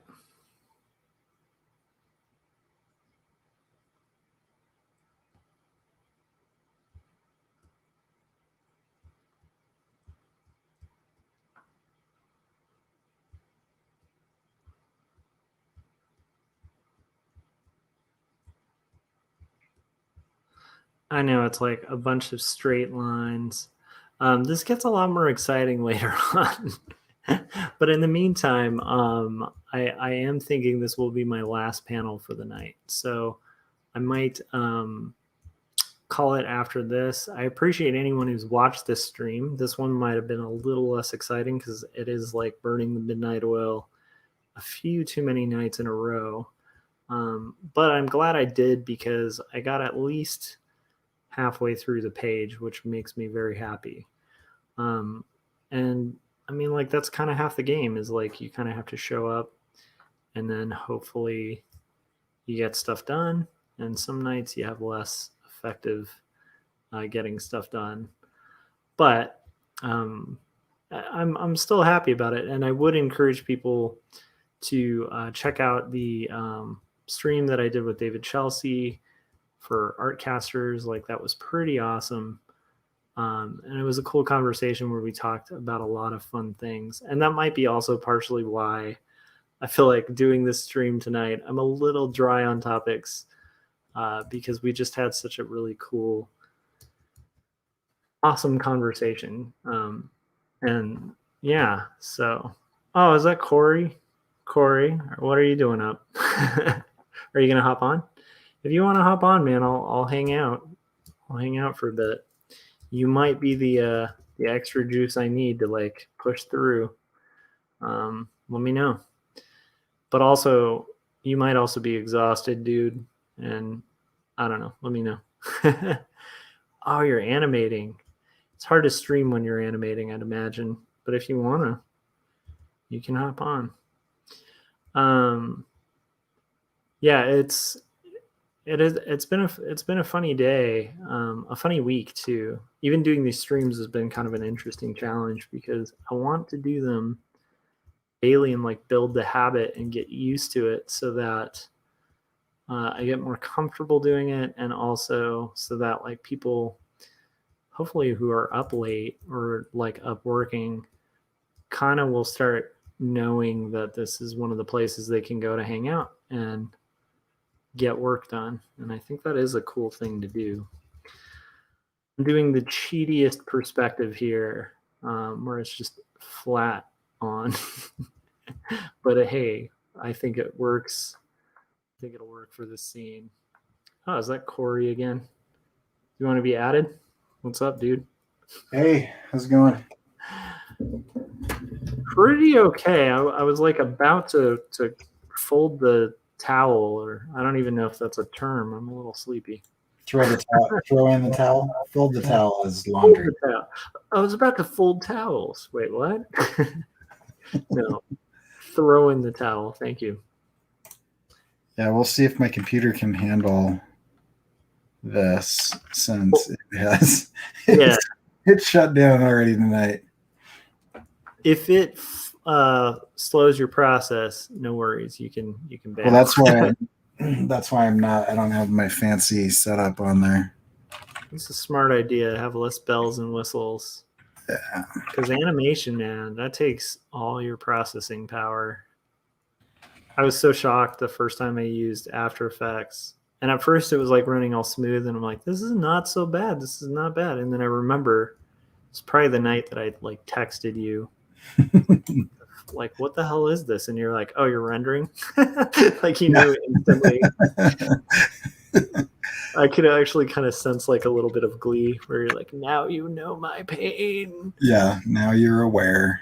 It's kind of, I get it, because I get a kick out of that when people who think comics are easy do their first comics.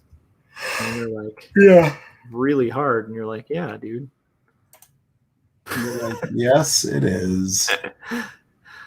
But then there's also a part like, yeah, why is it that way? And what's interesting is like, why are we drawn to like these challenges that are so strange and time consuming? Like, I do wonder sometimes. I think it's some sort of Freudian punishment situation. I don't know. I do think like on a philosophical level, we're like reflecting creation kind of thing. I mean, that's definitely part of it, I think. Yeah. Like, even if somebody's not religious, I think they could acknowledge that, you know what's great though? So this guy, Jeremy, that I'm drawing here, Uh-huh. I have drawn that guy like 1 billion times because he posed for the main character of Jacob's Apartment. Oh, that's cool. And so it's pretty much Jacob. So I'm like, okay, I can draw like a noodly version of that dude in my sleep. Although right now I'm drawing like stick figures. Do you ever get to that point in like a storyboard where you're like, I want to just jump to the animation. I'm sick of this like loose storyboarding nonsense. I don't know. I storyboard really fast, so Yeah. I don't Yeah. necessarily get to that point. Yeah, I should probably be going faster. Do what you got to do. But yeah, I storyboard pretty quick, so it's like, I don't know. And my storyboards probably at one point I was running it by my cousin, who's he works at DreamWorks, and he started like, I was asking him about the story, and he started telling me like, well, this storyboard doesn't make sense. And he was trying to like point out the story, and I was like, oh no. I'm storyboarding for me, not for other people.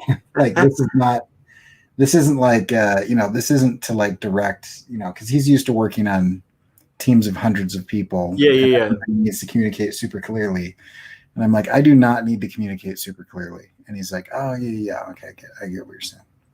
So it's like, yeah, this isn't that.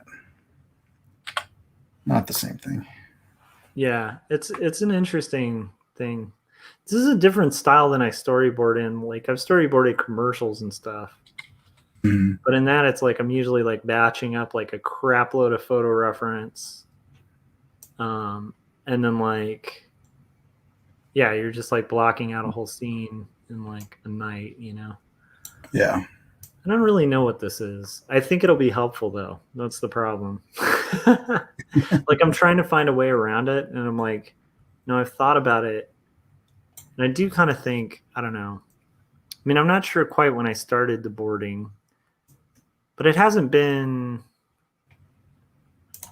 let's see, we're in January, right? Yeah, just barely. We're almost not in January anymore. So I feel like I didn't really start these boards till December. Would that be correct? Or is my memory messing with me? I have a very weak concept of time that gets Yeah, worse. me too. It all blurs. Oh yeah, so I bounced from a really interesting topic there. So how's it working for the animation though? Is it going to slow it down? No, it seems fine. Perfect. Okay, so let's get into it. Yeah. Yeah, like what do you have any theories on like what you think drives people to do things that are really hard? Well, I mean, but optional, Yeah, if you look at the research, human beings are motivated by like self-mastery. They're motivated by accomplishment. And so I think if you do hard things, you get used to doing hard things. Yeah. And then it's hard to not do hard things anymore because it's like. Yeah, easy things are kind of boring. Yeah. It's weird. It's I don't know, it's this process that I always have juggling back and forth where I love working on comics and I hate working on comics. Like it's just this constant back and forth. But it's definitely something where I've definitely gotten past the idea that I don't even think it's optional. Yeah. Strange. It's a strange thing. Sorry, I'm probably not going to be the best conversationalist. I'm realizing with these long dead air pauses that I'm doing because I'm like, dude, counting. You're good. You're good, man. Focus, get your work done. I've been doing the same on this one, so you don't have to worry about it. Well, like Jim drew this. I'll show you. Jim drew this guy, and he's got this huge gut, and I'm trying to figure out how much. Is this jiggle? Well, no, this is just him breathing. Okay. I'm trying to figure out like how much he should breathe with his gut and at what speed. This feels a little slow for somebody who's about to be in a fight, but I had it a minute ago be a little bit faster and it felt like too fast. These are the weird things that you think of when you That seems good. What's his facial expression while that's happening though? His facial expression, this is just a placeholder, so Oh, okay. Basically, I can move his eyebrows and change his mouth. So, Okay. This but is he's pre-fight. yeah, it's a street fight, and he just took his shirt off, which was in this scene. So this is him taking his shirt off. How long have you been working on this? Uh, How did you work out the shirt sequence? Oh, Jim just drew it in 3 things, and I just turned him on and off. But that's pretty. That one's actually pretty impressive, like for a sequence. It's not too bad. Yeah, he's done a couple like that. Did you see the? Let me save this. I think I saw the one from last time with the arms Yeah, wobbling. yeah, that was cool. He drew. Was that the one you were talking about? Yeah, Yeah. That worked out pretty well. Let's see. I've got. Go to the renders. Yeah, so tonight I've done this one. And this one, I finished up the heads. Oh, sweet. And so he's just going to be yelling. And then this is him. Same thing, but with Wayne talking. And then, yeah, I think that's actually it for tonight. How long is that the short so far? I don't know. I haven't stitched it together. He did have an animatic. And the animatic is, I will tell you. Oh, see, now I feel like I'm slowing you down, though. 4 minutes long. So. Yeah. So what I'm wrestling with now is patience, because there's a faster way to tell some of these things, but it ruins the timing. And I feel like timing for a story to really hit is so important. Yeah. I'm not saying you can't do a fast time story, but it's like if you're writing like there's different tempos for different songs, you know? Yeah, for sure. Like this is a non-essential panel, but it kind of isn't. And also it's going to be cool because it'll reflect with the next one, which will be from the other side. Yeah. But yeah, don't worry about, I do think this stream is going to function as like a hangout as well. So it's not like, the show is not going to be meant to have a format, you know? Right. They'll have some talking and stuff, but if people can see people hanging out, working on art, that should work fine, you know? Yep. Let's see here. Where are we at? Oh my gosh, almost 2 hours. I think I'm going to push through a little bit. I'll hang with you until you're burnt. Okay. Yeah, I'm not going to stick around too long. I'm just going to probably another 25 minutes. Sounds about right. Maybe I'll get a panel further. I'm just trying to think. This is the weird part when you don't have reference to look at, is you have to do it with your own body. So if I am overweight and my chest is going to expand when my belly contracts, and then my belly releases when my chest contracts. So your arms go back as your stomach rises, like your shoulders kind of raise. So it's like, like they kind of, like your shoulder blades go back a little bit. Yeah. And then it's like kind of shoulders go forward. So in this shot, the best way to show that would be like his nipples moving away from his sternum, probably. Because I can't do much with his shoulders. Yeah, I'm just trying to think the whole movement. So you yeah, I don't know if your nipples are moving at all in reality. Although if you're kind of flexing, they'd at least raise. Yeah, if you're flexing, they'd raise a little bit. And then, you know, if you're about to get in a fight, I'm guessing that head's not going to rotate like this too much, because it's hard to rotate your head and breathe heavy. You know? Yeah, it's I was talking about that the other day. There was like a pose I was trying to figure out and I had to do it. And then I was drawing an angry face and I looked really angry when I was doing it. And I had to kind of explain like that's just how this goes. Like Right. crazy that's why like, like at Disney they had like rooms for that, Right, because it's weird. And then they have rooms for other things they don't like to talk about. Disney. Oh, good old Disney. All right, so we got that. And then I don't need. Now I'm going to do the thing that you and I both do, where I'm just going to talk to myself as I try to work this out.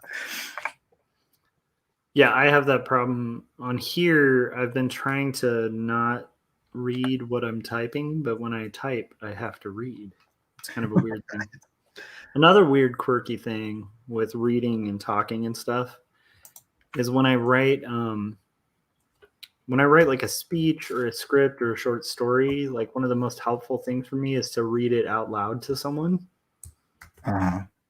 And that's very annoying to people that I know because they have to sit and listen to this whole thing, Yeah. But something about hearing it out loud and reading it verbally, you catch so many weird things where you wouldn't speak like that, or like, I don't know. No, I was listening to a lecture series on writing sentences like that sound good.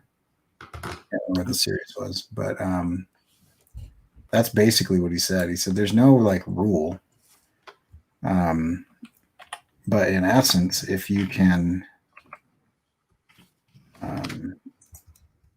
if it reads out loud, okay, then you're all right. Mm-hmm. Okay, there we go. That looks good. I'm going to call that good, and I'm going to turn these off.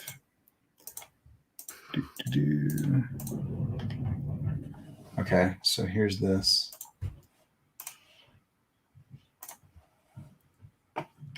So it's interesting. It's raining here.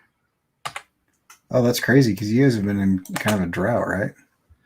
Well, I mean, it rains, but it's just it's interesting living in an area where rain is unusual. Right.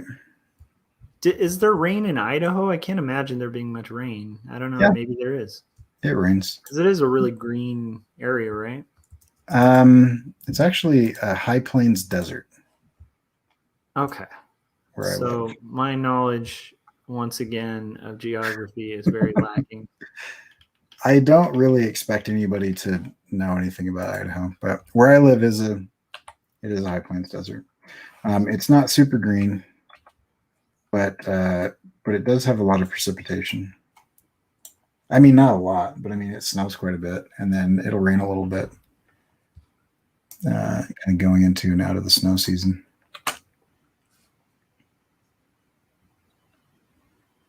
So then, it's still too much. Yeah, I need to learn more about the U.S. in general. That wouldn't be a bad thing to learn about. Let's see here. Man, so much movement. And I'm gonna. I just want like a little bit, just a little bit. That is all I want. It's funny though, like this right now, me working this late is me having to pay for having a fun conversation with David Chelsea. Right. Because I really admire the guy, and he's an acquaintance, but he's an acquaintance that I was a huge fan of before sort of befriending him. And so it's just fascinating to hear his process and stuff. I really admire his work. So yeah. And I in reality, I like admire your work and Scott's work, but it's like I'm so used to hanging out with you guys. I don't often stop to think about it because it's just like I'm constantly around you guys doing awesome work. Right. So it's like, oh yeah, that's awesome because you're awesome. But it is funny when it's somebody you don't hang out with as often and you like their work and you like what they do in comics and stuff. And imposter syndrome kicks in, and you're like, why? Like, I don't know if Yeah. that makes sense. So, but that was a fun conversation. But the problem was, I totally got like absolutely nothing done during that conversation. Oh, really? Yeah. So, because I just was really into it. So it's hard to juggle that fine balance. Yeah, that makes sense. But it also made me think about like playing with different tools and learning different mediums and stuff. I think like it would be pretty cool to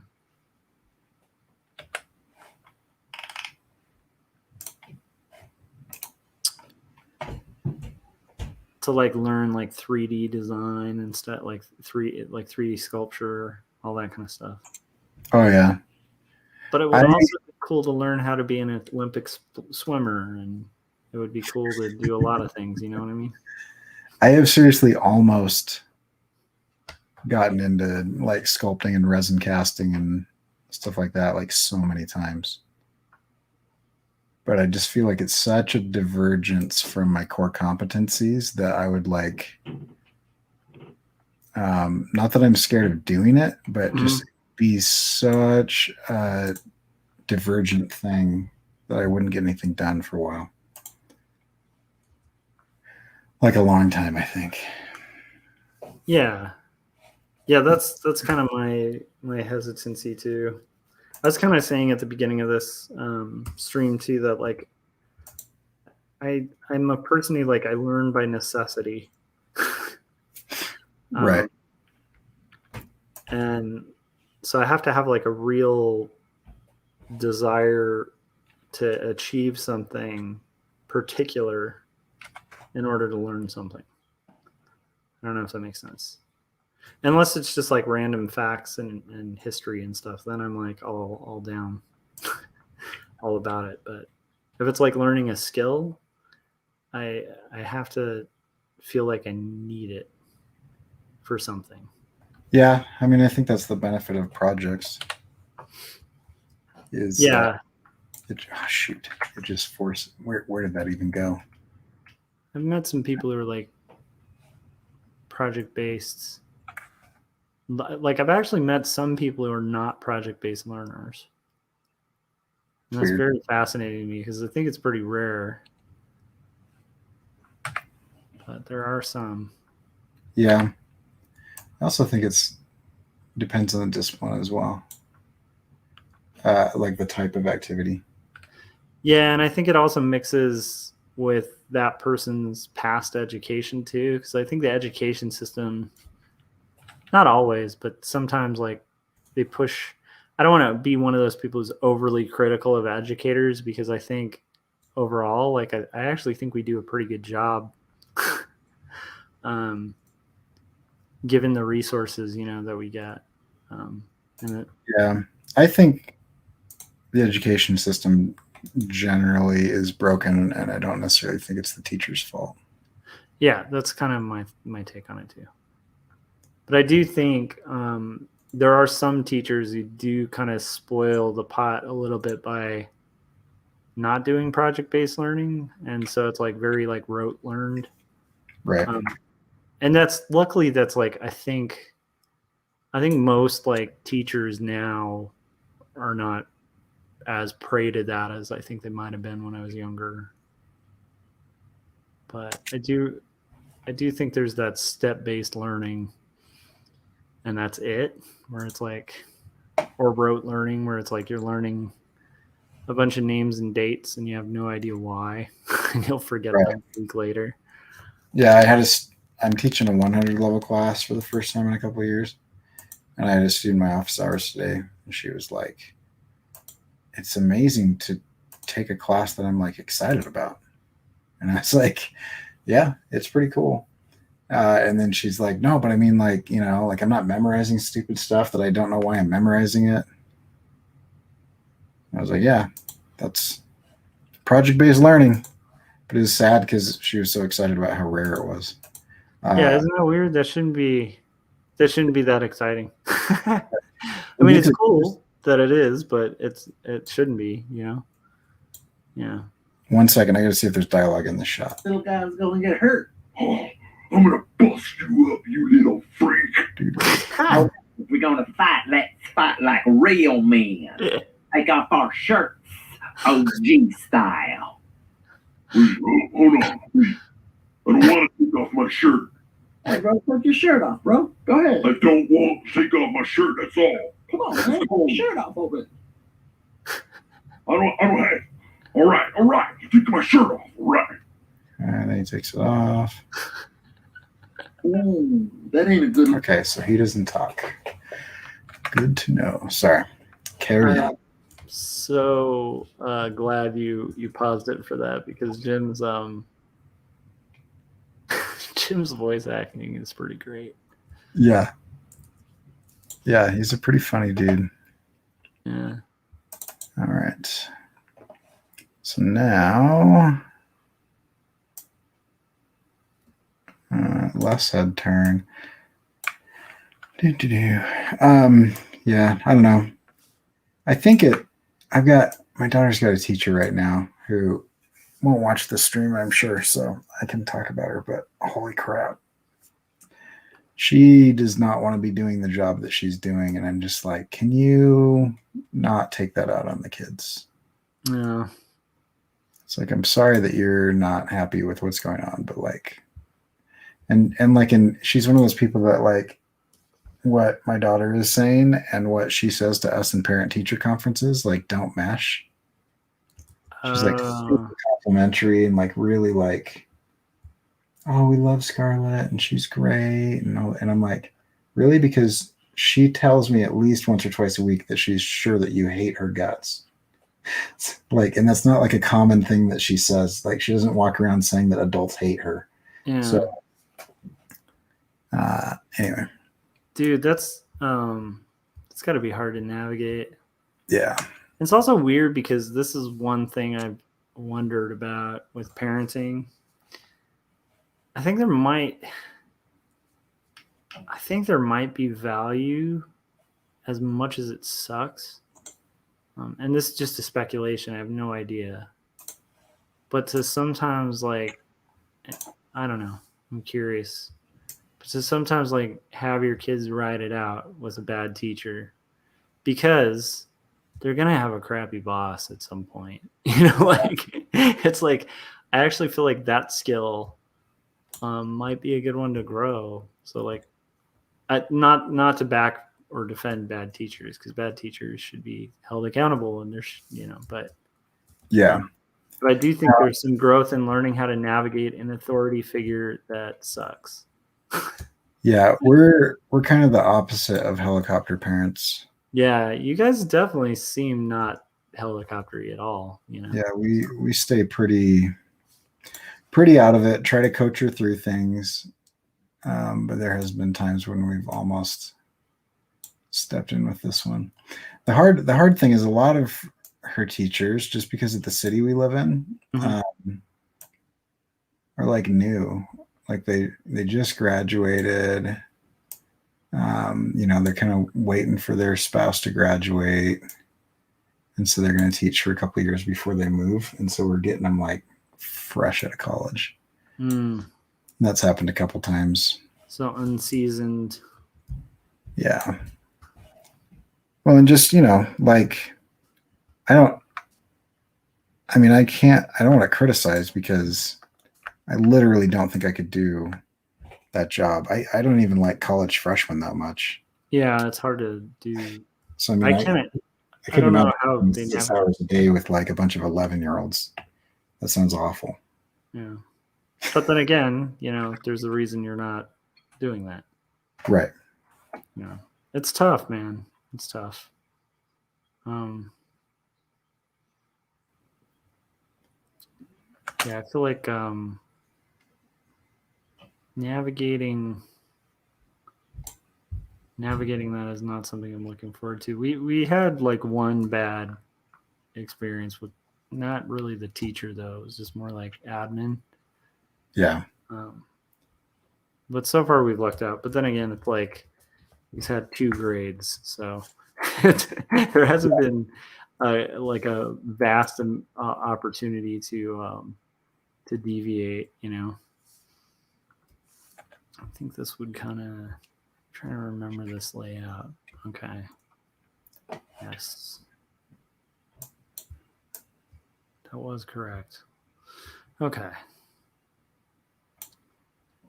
Yeah, it's funny that you do some of the same self-chatting when working on stuff too. It is helpful. So I did a Twitch stream. This one's on Twitch too. Yeah. And then I didn't realize the first time I did it that I needed to have a certain thing clicked for it to kind of save the video. So it was a stream that went on Twitch, but then the video didn't save. And that's what I mean by like learning by necessity, because like if I have to go in there and like watch every tutorial on it, I'm gonna get bored and not want to do it. I watched several Twitch tutorials the other day, and I streamed on Twitch as well. And I had one person show up for like a couple minutes and then leave. I can't even remember what I was doing. Oh, yeah, we streamed Breaking the Chains. Episode 9 is on Twitch. So I'm going to try it. I think it's worth a shot, and why not? Yeah. So one of the things that I'm learning through, like, kind of really brief studies, I probably haven't even put more than an hour into, like, researching it. Maybe 90 minutes. Is Twitch doesn't have a growth algorithm beyond viewers. So if you have viewers, you're going to get more viewers. And so the growth needs to come from external sources. And so you've got to drive traffic from Twitter and Facebook and whatever else initially. But I was actually talking to, so I got on a couple artists' streams and started talking to them. And one of them was like, you'll be like a third of the way down the page if you have 30 people watching your stream. Just because there's so little competition for like art streaming on Twitch. Huh. And so if we can get a few people on there. Yeah. It's not a bad call. Yeah. It's been fascinating doing this live streaming. Okay, I've drawn an empty apartment and I haven't even managed to. And this actually doesn't have, like, there needs to be a table here. It's gonna Piece of crap. okay. Need him to look down. Look down. Eyes. There we go. And position of eyes. Okay. Y position. So now I have my background. I think I might get about a panel more in. Oh, so this might be it. Who knows? It's cool to see the progress, though. When did you guys start breaking the chains? Because it feels like it's going pretty fast, but like I said, that sense of time is pretty weird. Yeah, I can't remember. Good luck, but we've done 9 episodes. We did 1 or 2 episodes a week for a little bit, but it's probably been not quite 2 months, maybe. I don't know. Well, let's see.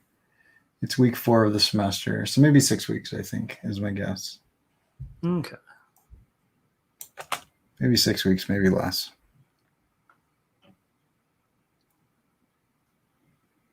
That's not bad for 6 weeks. It seems pretty fast, and you definitely have probably like a minute at this point. Oh no, we're way further than that. So you're further than a minute in 6 weeks. Well, I think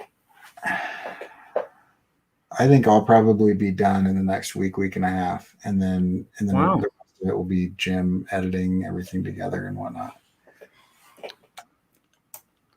And then I'll probably have some cleanup shots and stuff. That's not bad, man. Yeah, it's good. You're so lucky. I'm kidding. There's always that a kind of absurd notion about art. And I guess I fall prey for that, like that kind of mentality when it comes to like mathematics or something, where I just sort of allow myself to not be good at it. It's funny that I do have to actually use quite a bit of math in what I do, you know, like in your art directing. Oh yeah. But especially when you're dealing with like factory manufacturing and sizing and stuff like that. So there's a lot of like basic math on a daily basis. Although even that, like I remember the first month being like, I didn't sign up for math. Like, but I do wonder if that's kind of equivalent to like the whole, you're an artist? You must be so blessed and talented, that kind of thing. Yeah, I don't mind. I don't mind a little math here and there. I actually, if I get to play in a spreadsheet every once in a while, it's like a break. But you're like kind of into the spreadsheet stuff a little But bit. it's like the spreadsheet math, like, and I'm not talking like complicated stuff like pivot tables and stuff, but like just basic arithmetic. I mean, it's just kind of fun to figure that stuff out. Like I hate doing the math, but like constructing the equations is kind of entertaining sometimes. I think that's why I like that in animating. It's just kind of fun to be like, all right, if this thing moves that way and this thing is going to move with that but differently, how do I do that? So you'd like you know, multiply that one by like a negative fraction, and then it gives you like the opposite movement but less. Stuff like that, and just figuring out that type of stuff is kind of entertaining. I'm kind of surprised you don't play guitar because there's like a I mean, I know you play uke, but it's like I'm surprised. I play like 2 songs. Yeah, but I'm surprised you didn't take to it more because like one of my weaknesses on guitar, right, is I don't for the life of me have the neck memorized, like the notes on the neck. No, see, I hate memorization. Chords. I can't memorize stuff. I'm really bad at memorization. But like the thing that sounds similar is like more not the memorization, but the more mathematical part where you start doing sequences, you know, based on like you hit this note, this note, this note. That still sounds like I'll never be like a math rock kind of guitarist, you know. Right. That still to me sounds like memorization, like knowing which note comes next. Yeah, it doesn't. I don't know. I mean, I'm sure it's instinctive at some point after you like drill it enough, but like that's kind of different than what I'm talking about with expressions and After Effects, just because I don't know. For me, it's like a puzzle to solve. Yeah, that's true. I have to talk through it out loud to myself. So like using joysticks and sliders the way that I do is interesting because I'm like, okay, on the x-axis, like if I mix the x and the y-axis together in one of the corners, what attributes are going to conflict and which attributes are going to mix well? Yeah. And so then I'll set it up in such a way that I can like control stuff that way. Like, you know, I'll make the x-axis rotation, and then I'll make the y-axis like position. And that way, if I want to like take eyebrows, I can move them up and down and rotate them with the same controller. Like that type of thing is like fun, but it's not fast. Like music to me, I feel like you have to have like the rhythm, which I don't have. And then you've also got to have like the speed of thinking to be able to kind of like do that type of thing. And for me, like I enjoy that process of like solving those puzzles, but it's like slow. Yeah. Like I have to talk through it. And sometimes I have to sketch it out on paper to like get it out of my head and think through it. That's kind of one of the problems I have with well, it's funny, I'm just a slow artist, like in general. Although I get a little faster as I build momentum, but it's like I just kind of do what I do through sheer will. Although depending on what I'm doing, I can be pretty quick. Yeah.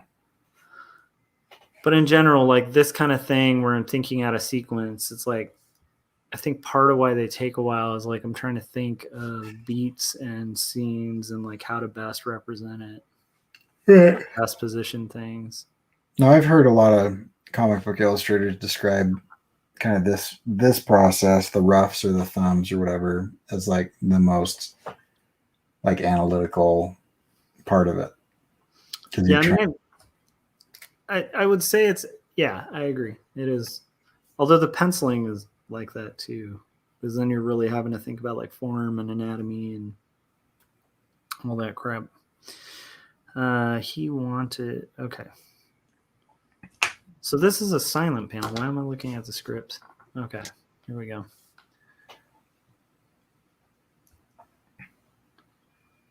Okay. So we got to do the audience reaction shot from this PSD file, but I don't think it's not big enough. This is the audience reaction to this fight that's coming up. So the joke in this one is that this guy's like a former high school athlete that's kind of let himself go. Mm-hmm. So when he takes his shirt off, because he kind of gets goaded into taking his shirt off, everybody's like, "Oh, I didn't expect that. Like, that's not great." And so the audience reactions are just everybody like who's come to see these two guys fight.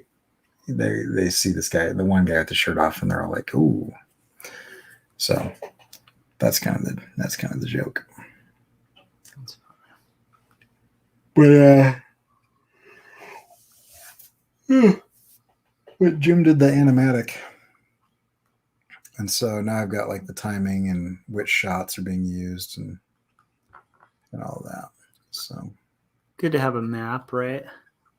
Yeah, it was funny on either this last episode or the episode before that. He was like, "Since I rarely work with other people, I'm starting to realize why people do some of the stuff. You know, like he never really storyboards anything. He doesn't do animatics, and he always makes fun of me for it. And I'm like, well, it helps me think out loud. And now that I'm like, you know, like I don't know where this is going. Like I can't, like I'm at a standstill because I can't." And he's like, "Oh, okay." I said, "Let's do an animatic," and he did it. And he's like, "Oh, that was super helpful." And it was really helpful for me. So it's just interesting the things that you have to do. Like Yeah. there was another thing that was fairly technical, and I was like, actually, it would probably take me longer to explain what I needed than just to do it myself.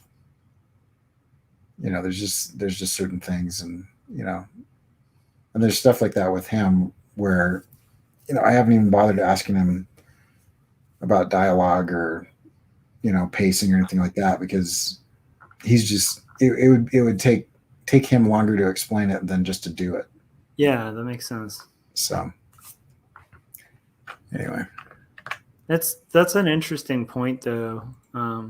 There is a difference between sort of collaboration for yourself and like collaborating with yourself on a process and kind of having to collaborate with others and the community. But what's funny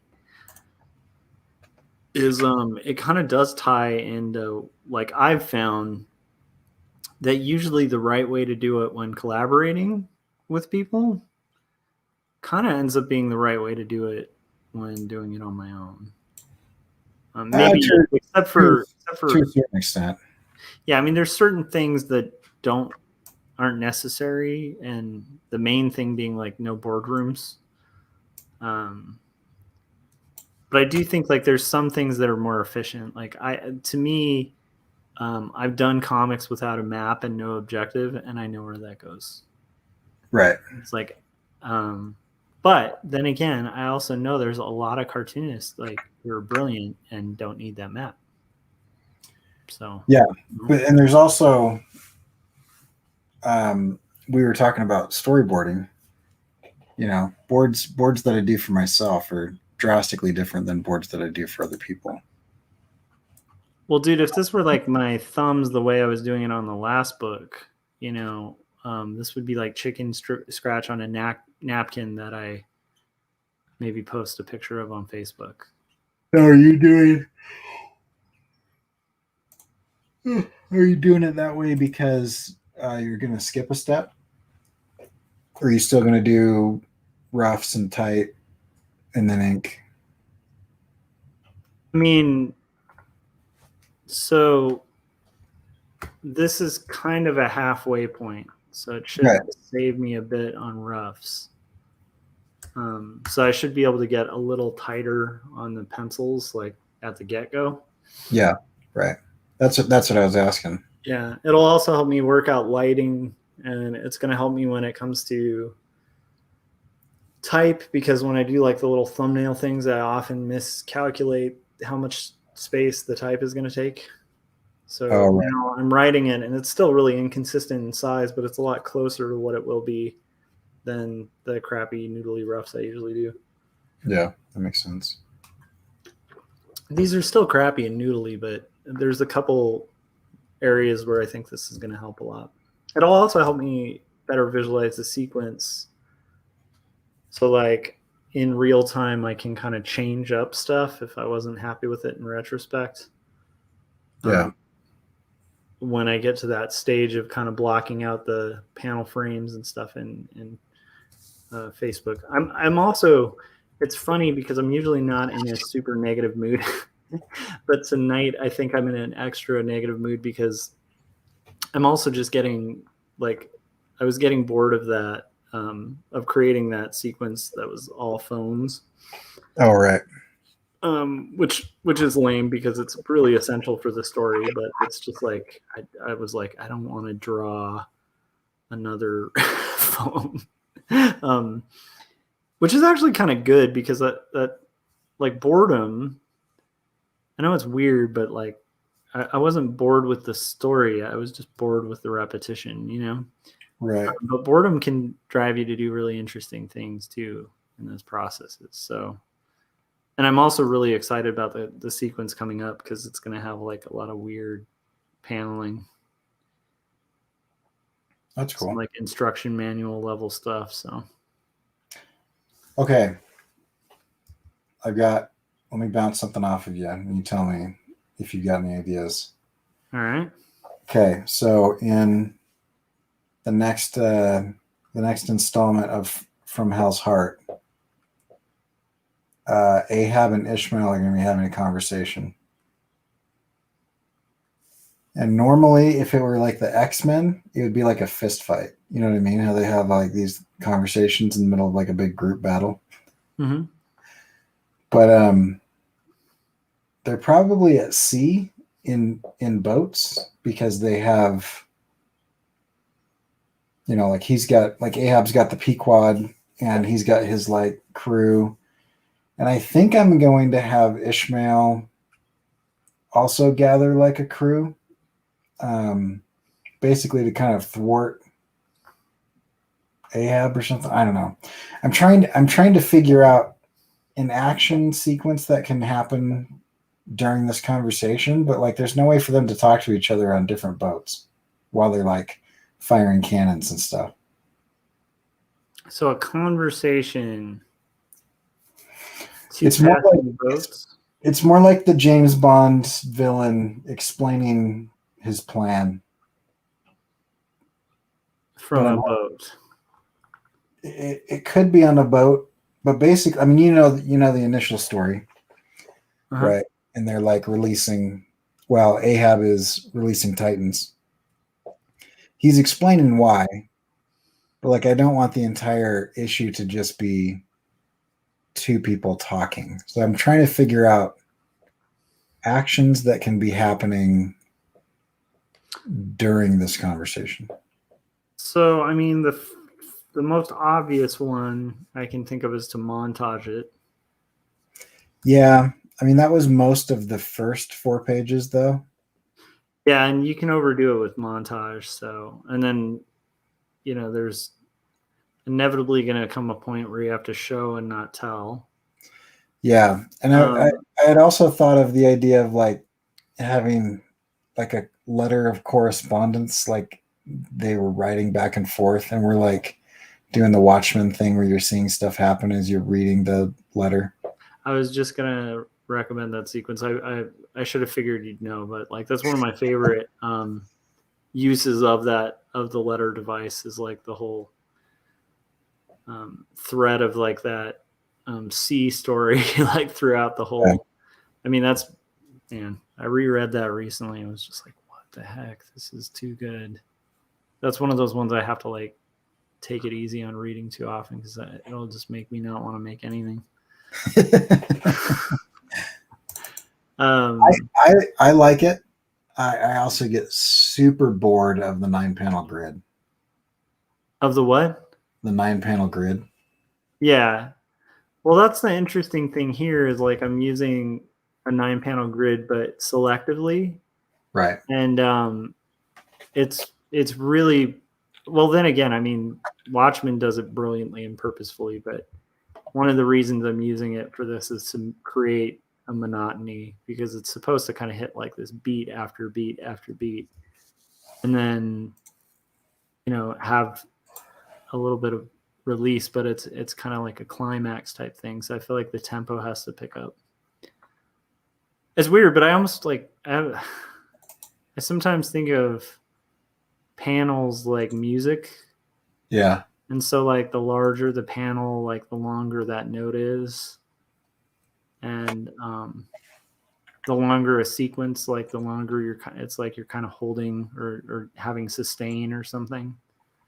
Yeah, that makes sense.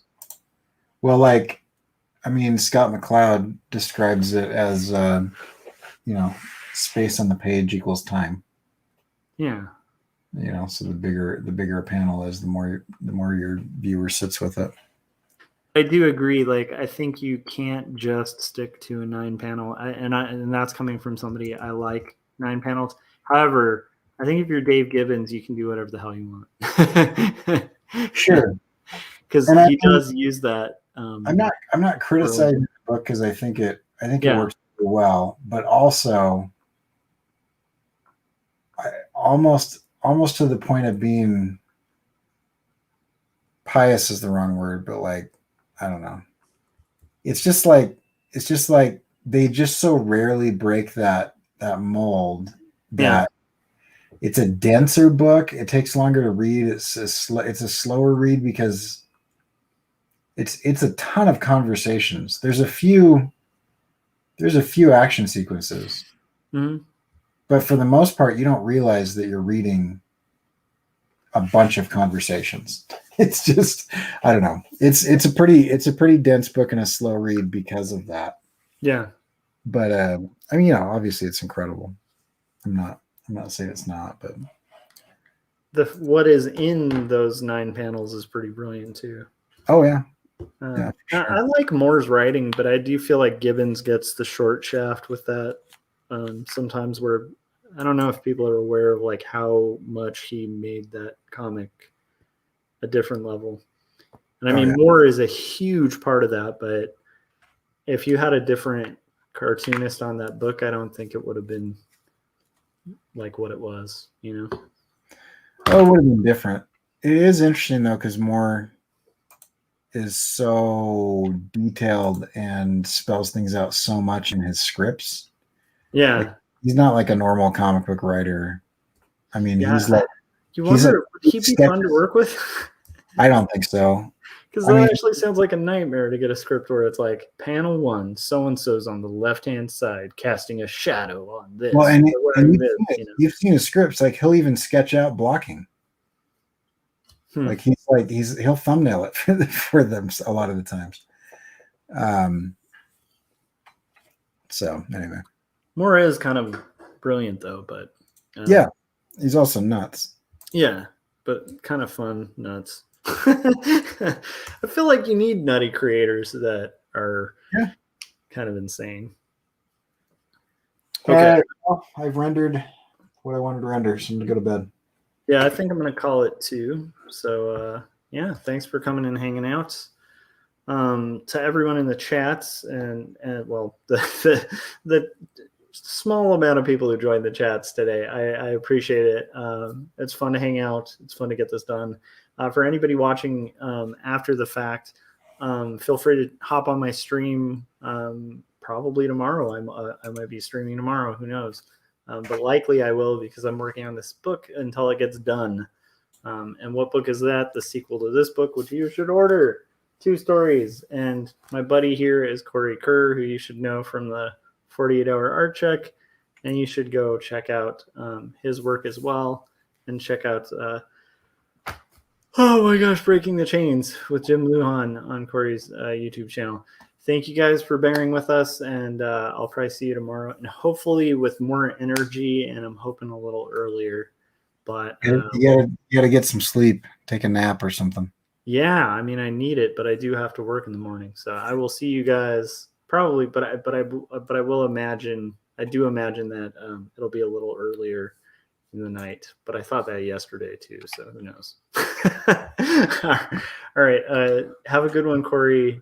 You get some rest too, and yeah, we'll do it again shortly. All right, we'll see you. Bye.